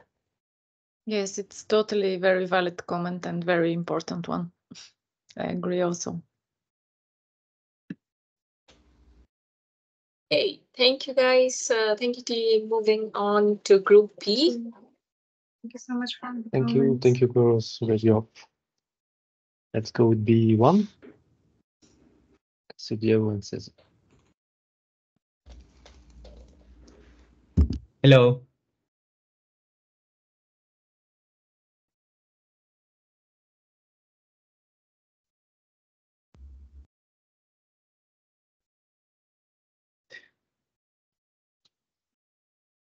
Well, hello everyone. We are Group B01. My name is Cesar Requejo and I'm an architect from Peru. Hello everyone. My name is Cassie Yutani and I'm an architect from Brazil. Hello everyone. My name is Diego Guerrero and I'm an architect from Ecuador. And we are here today to present our project called Symphony of Symbiosis, so let's get started. In the heart of radiance, the Etherians, an advanced race, coexist harmoniously with the planet's ecosystems. Shaped by natural selection and propelled by biotechnology, they boost a collective hive mind for unparalleled coordination. Their quest for Moonstone, vital for survival, leads to the creation of synthesions. Initially designed for harvesting, these creations rebel, sparking a cosmic conflict. In response, the Etherians deploy biotech defenders to safeguard their existence in low orbit. This epic saga explores the intricate dynamics of the Etherians as they navigate life's challenges in the unforgiving low orbit around Radiance. The Etherians' physical transformation follows an evolutionary path, constantly adapting to their environment. As they evolve, their structure aims to blend seamlessly with their hive's living spaces. Entering an advanced stage of bioengineering, the Etherians transform into the hivefold. This protective layer adapts to low orbit variations, propelling them forward. As the Etherians continue to evolve, they expand their physical state to the form of the biocenosis, a spreading neighborhood of organisms clustered along towering exoskeletal structures. Each biocenosis community ensures resilience and adaptability to the hive. In this massive space, a necessity for quick mobility was solved through evolution, and thus, two vehicles were born. The Arthro, a testament to Etherian innovation, seamlessly integrates durable exoskeleton and flexible tissue components to optimize its performance. Its extremities are capable of allowing transportation in extreme conditions. The Arthro allows Etherians to enter its body through an opening in the side of the membrane of its body. It's been designed to carry two individuals, protecting them from any external hazard while exchanging information. Etherians establish communication with the Arthro through sensitive tentacles on its interior. Fortified exoskeleton, durable skin and muscles, and a sharp and a sharp chain are the main tissues that allow its locomotion stages. Its vein and tentacles are in charge of communication between the systems and to the hive. The design of these intricate systems allow the arthropods to walk as precisely as an arachnid, and fold its legs to use its rolling chain to gain higher speeds in surfaces that allow it for protection purposes. These two locomotion stages make the arthropods a unique biotech design for the ultimate transportation inside the network of the biocenosis. The hive liner, an epitome of Ethereum biomechanics, merges organic tissue and robust exoskeleton components for transportation. Its head, crafted from a blend of tissue and exoskeleton, shields the vital brain. Beneath the body, the caterpillar structure is found, providing both support and flexibility for the exoskeleton rail, which along the pistons and claw propulsors facilitates locomotion across various environments. The armature, purely exoskeleton material, provides structural integrity and shielding for the extending vehicle. The armature encloses the modules that shape the hive liner, conforming both the exterior and the interior of the creature. Inside, a complex anatomy composed by a brain posing as a main command center and hundreds of veins connecting the entire organism while being tailored for Ethereum's comfort and safety. Multiple passages can be found in the backside of each module, allowing the safe flow of passengers. Ethereums navigate within to reach and enter individual pods, composed of inner flexible skin. That opens a small gap, allowing the Ethereums inside and veins that run throughout the organism, attaching the Ethereum from inside the pods. The interior is shielded by 3 layers. First, the exoskeleton provides structural support, while inner and outer skin layers develop atop it, shaping the muscles that support the organs. These crucial structures, along with all the other layers, are safeguarded by a robust exoskeleton layer encasing each module. In this scale, an Ethereum is 1 unit. The arthropods is 5 times larger, capable of carrying 2 Ethereums. The hive line dwarfs the Ethereum at 50 times its size, accommodating up to 32 Ethereums. In the intricate web of Ethereum infrastructure, these vehicles converge at a singular nexus, facilitating transitions between interbiocenosis and local networks. The public transport system seamlessly integrates into the local context of each biocenosis, entering through tunnels carved into the biomass terrain. Upon arrival, it diverges, connecting with both surface and underground networks, efficiently dispersing incoming Ethereums and resources from the hive liner. Subsequently, Ethereums transition to the arthropods, enabling them to traverse the biocenosis with precision, reaching specific destinations swiftly and effectively. In the respective domains, the hive liner and the arthropods navigate hyper-specialized networks tailored to their unique capabilities. The transit spine, an integral component of the public network, comprises exoskeletal tracks guiding the hive liner along a predetermined path. Within each biocenosis, this network moves in 2 opposite directions, ensuring connectivity with the neighboring ecosystems. Meanwhile, the hive web forms the framework of the private network, sprawling like a massive web across the biocenosis. The journey of the networks unfolds as the transit spine emerges from the biomass, supported by MEO towers. Then it splits into underground and surface segments, connecting with gathering hubs, strategically placed across the biocenosis, enabling a seamless connection within the hive web. Rails integrate into the terrain, guided by energy tunnels. Exiting the biocenosis, segments reunite within MEO towers, extending connectivity to the next destination. The transit spine is composed of single tracks, articulated through exoskeletal connections that have the capability of producing bifurcations. This allows the overall rail to twist and bend, easily adapting to the biocenosis itself. The hive web is composed of 2 main segments. First, the main road accommodates swift movement for the arthropod, while smaller tentacles form secondary roads tailored for precise navigation to specific destinations. Convergence hubs ensure efficient connectivity between both networks, Inside, specialized parking spaces for the arthropods can be found. Adaptive entrances and exits facilitate communication between both vehicles and the hubs. Convergence hubs and energy tunnels strengthen bonds, fostering unity. Ethereums, with hiveliners and arthropes, explore expanses with innovation, resilience, and ambition, shaping their civilization's path toward a brighter future. Thank you, everyone. Thank you so much. Thank you very much. Thank you, team. Really beautiful project, super interesting and unique approach. Like it's evident you guys are having fun, like creating all this world and really thinking about each aspect of it. I think that like especially on the network side and some of the visuals that you have about the network and how the network operates and the diagrams, I really need to commend you on that because I think it's very clear and understandable, like the way that you're conveying this message. The one thing that like I think it's a little bit difficult to understand is that you do have a lot of renderers that are really, you know, like stunning, but because of the blur and also because like you are choosing to use like this like very magenta purple, you know, like world, like it is difficult to read sometimes or to like really like focus or understand like what we're really focused on because of the complexity of the design. So you have the renders, it's more, you know, like a matter like in the next chapters and towards especially final presentation to really like work like with depth of field. Where is really the focus? Where is the depth?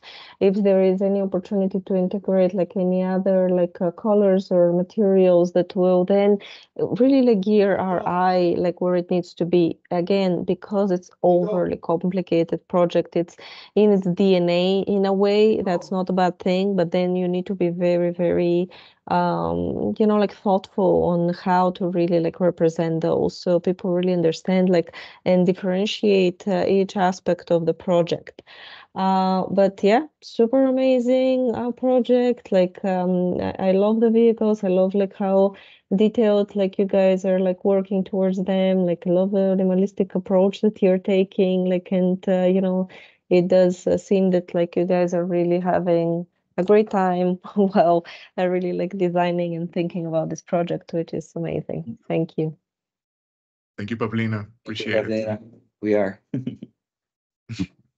Yeah, I think I really appreciate this project. To me, it's an interesting kind of like parallel to what's been going on, because I think this is the first one where it seems, at least from my sort of naive understanding of what's going on with all of this, that this one seems a bit more documentary. Like there's a world that exists and you're documenting that world, and I really appreciate that. I think Anouk mentioned Ernst Haeckel in the comments on another project earlier, which was more of a documentary approach to the natural world, and I think that's really interesting. And so, like in this case, and tell me if I'm wrong, my reading of the hive, the transport, the large transport mechanism, is that in some ways this is more that it's more like a horse than it is like a bus, right? It's something that exists in the environment and then becomes used as a transportation tool.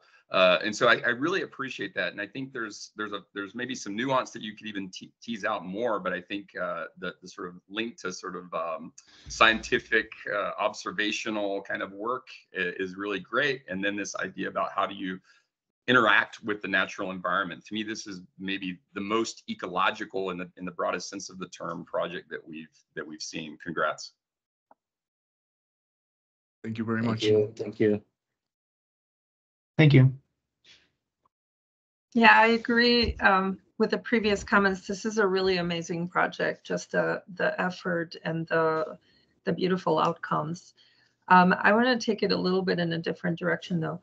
I thought some of your images were successful because they were kind of filmic. That really kind of supported this idea that maybe you're documenting an existing world.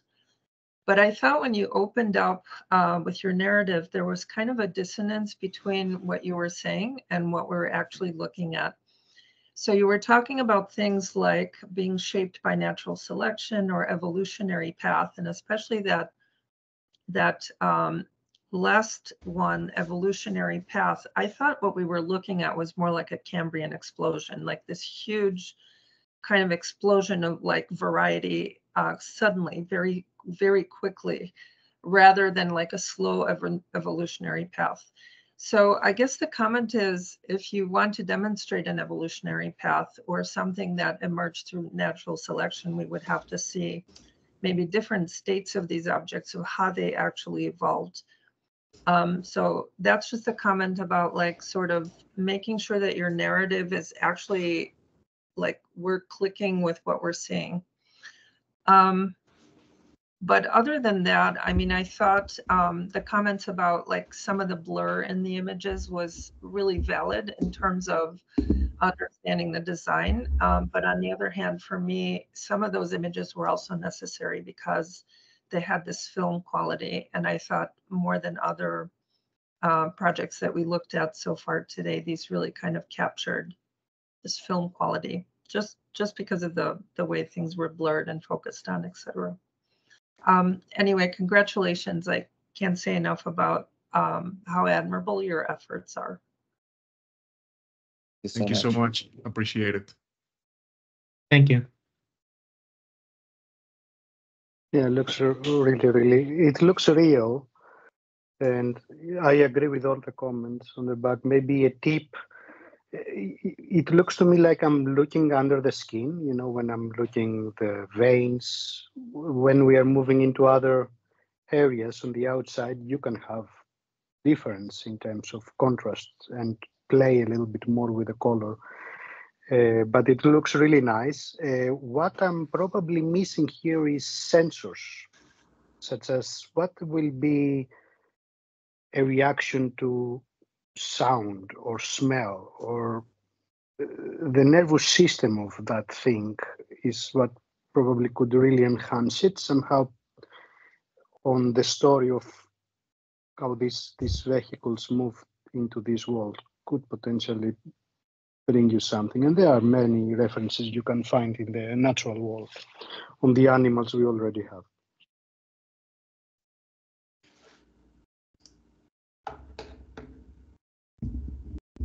Yeah, I will also agree. Big congratulations. This is extremely complex visuals.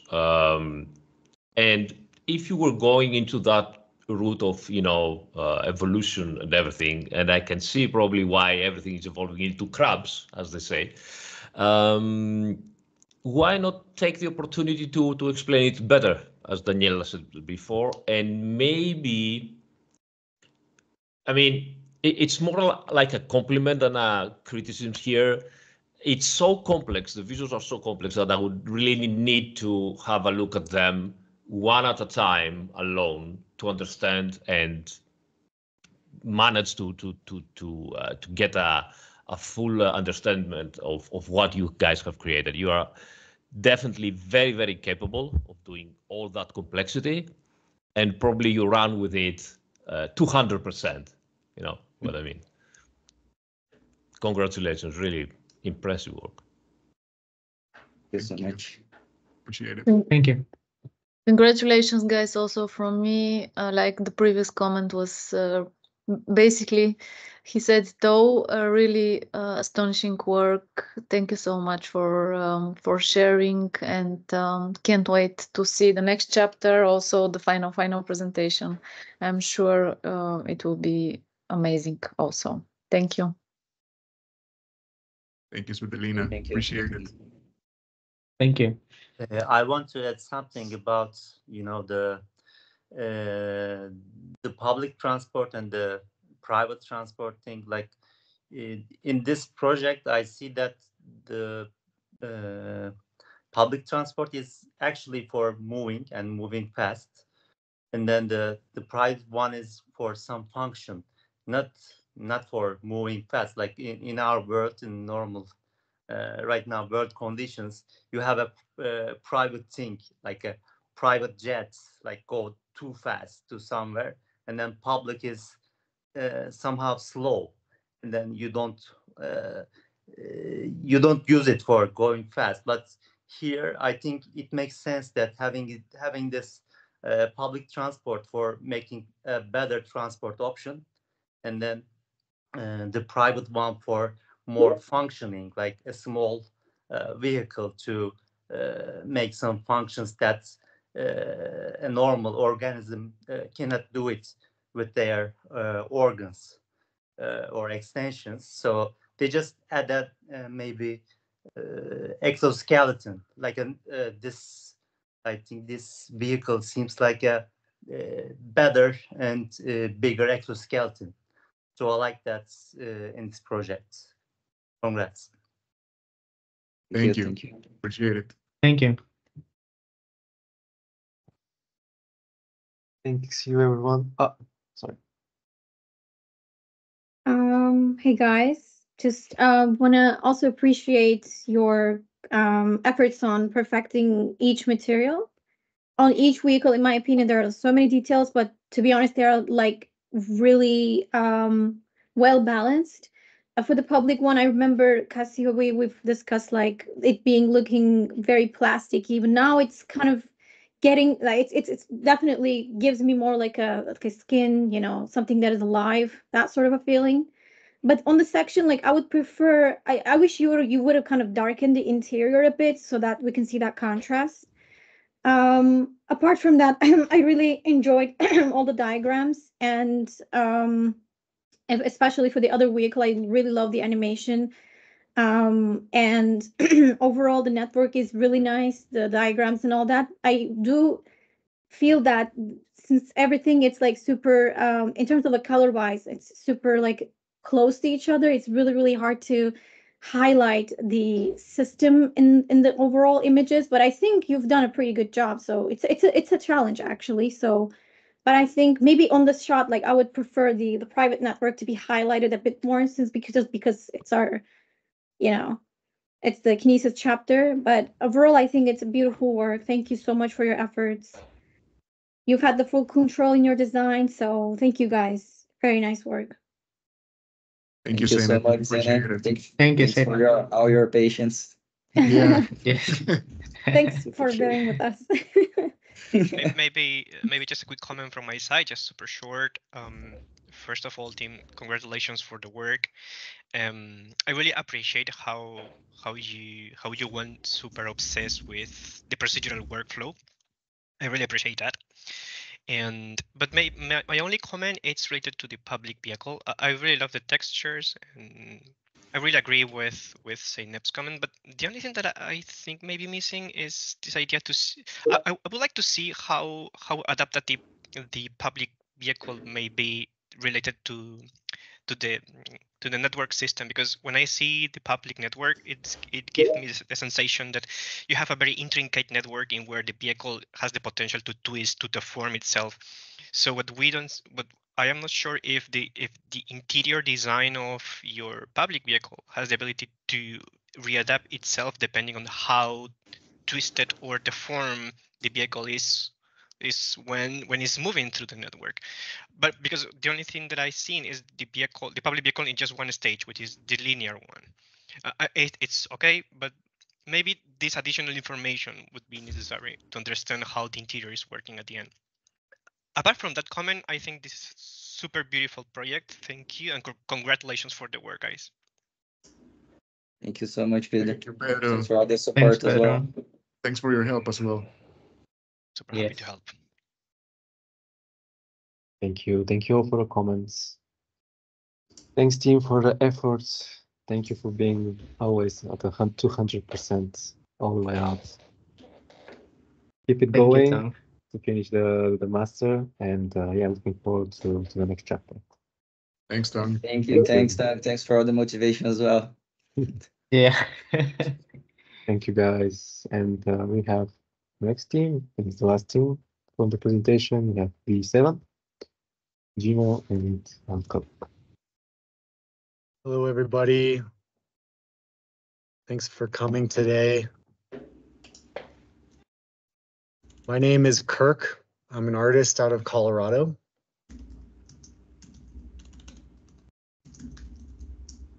And Gina, you're muted?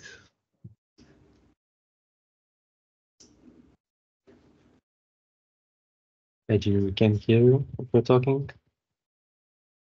I think she might need just a minute.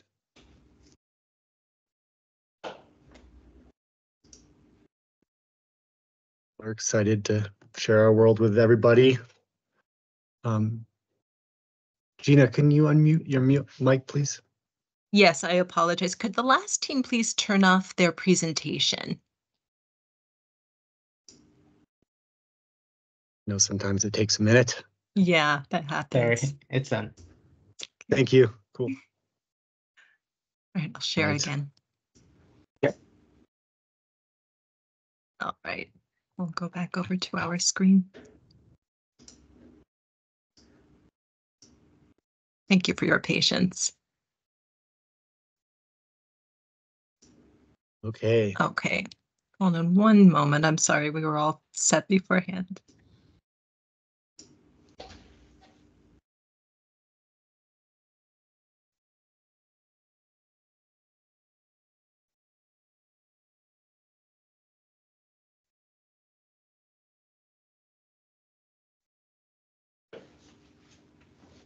Right.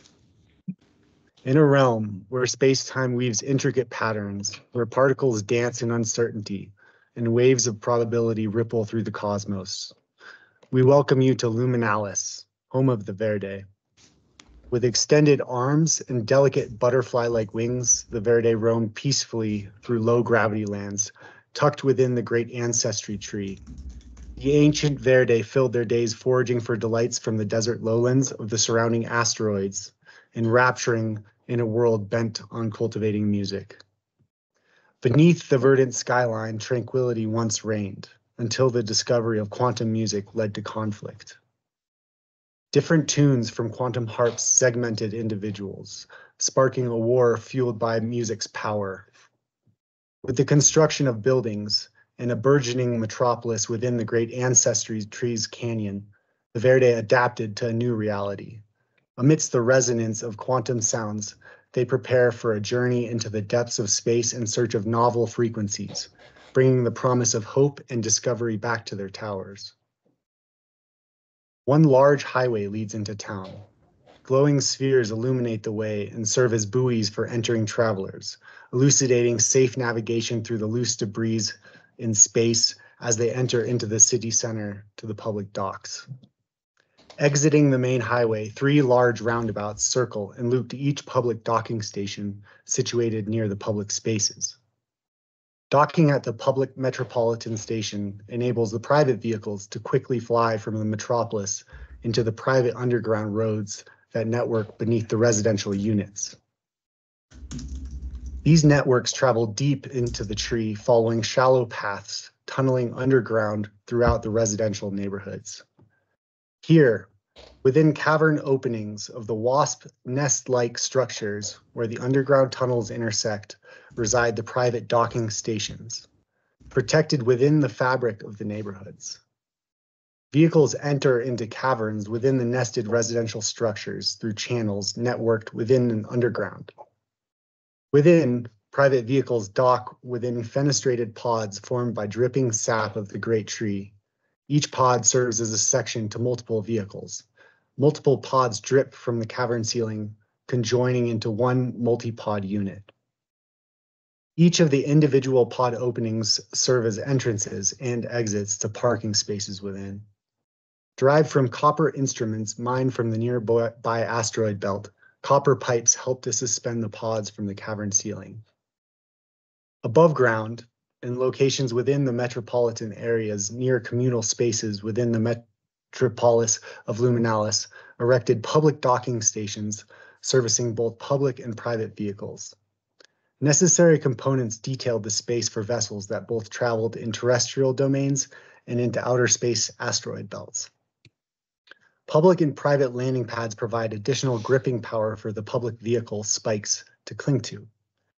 Adding additional gripping power to the docks, perforated textures etch the periphery of each unit, allowing the vehicles greater capacity to cling. A final measure to ensure vehicles' adherence to the docks include magnetic tracking paths that line along the central curvature of the pathways along the dock. These and the gripping mechanisms all work in concert to maintain order and safety by pulling on the weight of the vehicles in the low gravity field. Additional safety features include the lighting lining the structure's periphery. These serve to signal the location of the dock for incoming vehicles, as well as to direct the trajectory of the pathways leading to the docking stations.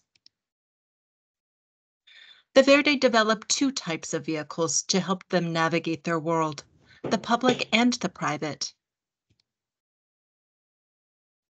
Built to foray deep into the asteroid belt and space, as well as to traverse the terrestrial grounds, this vehicle can hold up to 30 individuals and is built to withstand quantum attacks.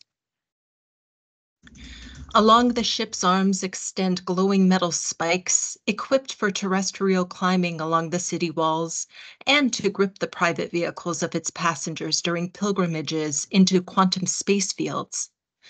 The infrared lights, peaked at the tips of the spikes, serve as a defense to blind the Verde's enemies, helping them to travel incognito, as the light can be blinding to the Verde. Energy panels sit atop the ship, inlaid along the vessel's nozzle. Through them, the ship collects radiation, helping them to power it as it travels deep into space with light as the only form of energy to be absorbed. Small pores along the legs of the vehicle resonate with the quantum music that permeates all. Inside the ship, passengers sit in the upper compartment while the technicians conduct the instruments down below. The private vehicle serves for local travel within the Great Ancestor Tree and is used to traverse shallow spaces as well as to navigate through the underground networks. Quantum antennae jut out from the sides of the vehicle, helping with communications and detections. They can be controlled from the inside to help probe the environment. Extendable cymatic nets are used to protect the passengers as they enter and exit the vehicle. The nets also serve for the recreational pastime, fishing for musical notes, which drip through the wormhole crevices in outer space. 3 pilots can all mind meld with the machine and control different aspects of the extendable contraptions. Together, this is how a trio of Verde can venture deep into the ancestor tree. After crowded, ornamented rallies in the public forums aboard the ship called the Triton Serafina, an elite group of soldiers depart on missions deep into space. Abroad, they bring newly developed quantum instruments that allow them to detect the subtlest of vibrations in deep space, where they search for pockets of quiet, where they might be able to hear the resonance that has eluded them for so long. This elusive vibration could bring them power, and with power, peace. Upon return, they will be greeted as heroes. Dangerous missions like this are lionized. They may discover a new harmony, or possibly discover the quantum chord that will unify the entire realm, and finally bring about lasting peace. Thank you. Thank you, guys. Thank you, team. Thank you so much for sharing your work with us. Wonderful progress. The only comment I think like from my side would be like again like on the vehicles themselves, I feel that the private one, right? Like it's like closer to like the realm of the designs that you've shown like in the past chapters. Well, the public, like it's very disconnected and very like different as a design and also as materiality. So again, just like revising maybe like some of the materials or like logics like that you're following like to create this one, that might be something like, you know, to think about. But other than that, I feel that like you've done a really incredible job like with the project itself and just keeping it, you know, like in this like smaller scale like amalgamation that allows you like to really like look into this amalgamation and like the world itself on a different scale that I think that like I appreciate, and it was a smart move from your side not to overextend, especially like when we're talking about the amalgamation itself. I would love to see more visuals, especially like on the vehicles, even more like moving in space and the docking stations, and again like the integration of the whole system, and a little bit like of how this amalgamation like really like works with the vehicles themselves, and also like the body, right, like into what we call prostheses, really like being like integrated into the vehicles. So it's maybe some of the sections, again like zooming in into some of the sections, but you know like showing some of those like elements, I think that it just makes your case stronger, right? Yeah, Yeah, this is a definitely. great, that's a great example, like of, you know, like how like these like prostheses are actually like into the space, like you showed it for a second there. But I think that when we're talking about this section here, because also like it is a low quality, like it is quite blurry, we're unable to understand really like how these are positioned, why they are the way that they are. So we could really understand like your logic about like building the vehicles the way that you are. But great progress, great step forward. Thank you. Thank you. Thank you.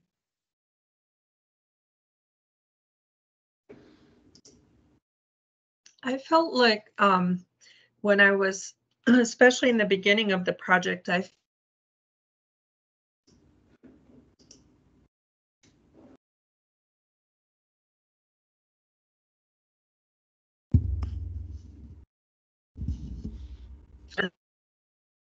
was sort of like unexpected. And also the narrative that you started out with, which was so compelling, like just the first couple of slides and what you were saying, was so compelling that for most of the presentation after that, there was absolutely no mention of the quantum music until the end, until the private vehicle.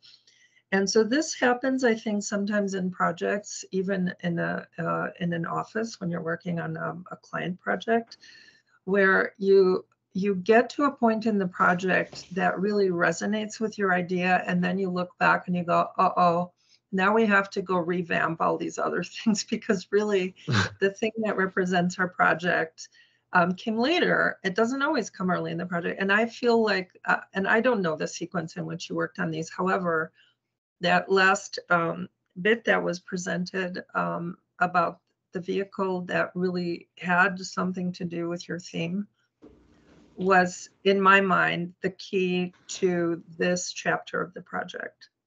And so then the question becomes, and again, this happens in projects, you know, what do you keep aside as sort of like your research almost, or your portfolio pieces, and what do you actually integrate in the final story of the project? Which always poses a problem, because you don't always have the luxury of time of going back and sort of like revamping extensively. But the last part was so strong, and it resonated so much with like one of the first images you showed of like the landscape, that I think it's really worth questioning how you're going to represent this project in the end, and what you're going to show and not show. Yeah, totally. Thank you. Thank you. That's a great comment.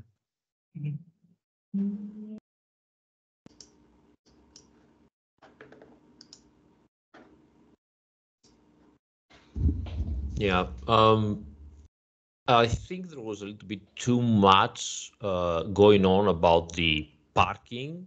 I appreciated that you talk about that and that you designed the whole thing, but maybe it took too much time of the presentation. It was slightly a little bit too focused initially. I really liked the big vehicle, the public vehicle, because to me it seems like slightly like the inner ear, you know, with the tubes and everything. So it connected a little bit with the whole story about the music and everything. But I really missed the scale of from the visuals. I missed the scale of how big is the public vehicle, how big is the private vehicle, and how big is the city. Something in the perspective cameras didn't make me understand exactly how big is its part, each one of the vehicles and the city. The two vehicles seem slightly disconnected between them, but I do like them both. They're really very nice designs. I particularly like the interior. It's very fresh and very creative, that they don't have, monitors, they don't have holograms, they just connect and fund into that mental process at the center of the vehicle in the interior, so they don't need anything else, and I like that. But why the two of them? The one is very organic, the other is metallic but with organic clues. So I don't get it very much how they work together, or why the society that made them, the engineers that made them, went into completely different approaches for one and the other. But other than that, I really, really like the visuals. I think there's a very good the texturing, the modeling, some very creative ideas here. Congratulations again. Thank you. Thank you, guys. Cheers. Yeah, I personally am attracted a lot to the right side, especially that section you have at the, because if you zoom in, can I ask you something on that section? There's, if you zoom in on that section on the right side, the section, right, this one, on the right side of the screen. This one? Yes, there are many particles inside. What are they? This is the harmony. This is, what are they? Yeah, so our creature doesn't have hands, doesn't have feet. So it's sort of an interesting, and we're talking about quantum ideas, which I think are just like unintuitive naturally. That's kind of what quantum means. So it's an interesting design problem to consider what a creature using quantum music as its power source would use to control something. So I imagined sort of reflective resonance.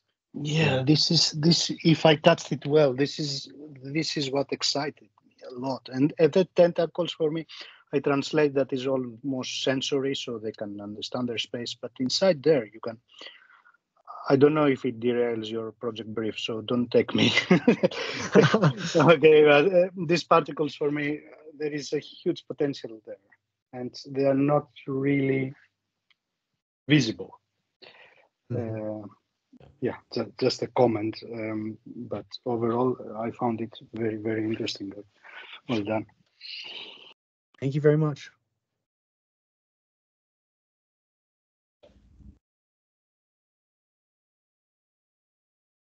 Hello.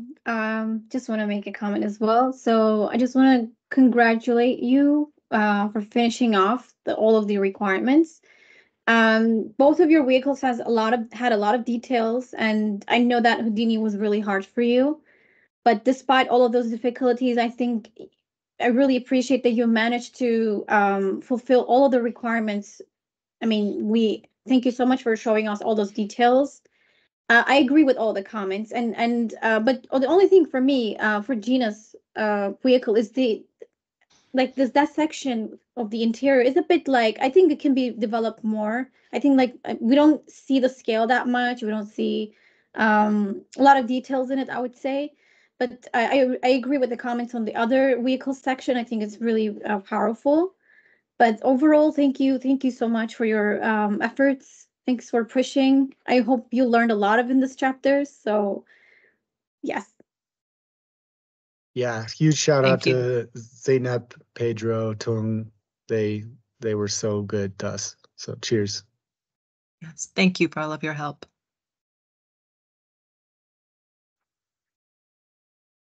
This concludes our presentations today. Thank you all for joining us. It was really like an amazing review of chapter 4, a lot of learning. We've come a very long way from September, and I really appreciate like all of you guys, like, and all the efforts. And thank you so much to all our guests for being here today and for all the wonderful comments and insights that they shared with us. It's really amazing to have you guys. Thank you for your time and your excitement and really like all the energy you're giving us. We're super excited. We're at the end of chapter 4. We have one more to go, and we'll have a final presentation in the beginning of July. So we're almost there. A lot to learn more. Thank you so much for joining us and for being part of this. Really appreciate it. All the best to everyone. Thank you. Goodbye. Thank you, everyone. Thank you, everyone. Thank you. Bye. Great work. Bye. Thank you. Congrats. Thank you, everybody. everyone. Thank you and Thank you, everyone. congratulations, everyone. Thanks. Thanks, everyone. Bye. Thank you.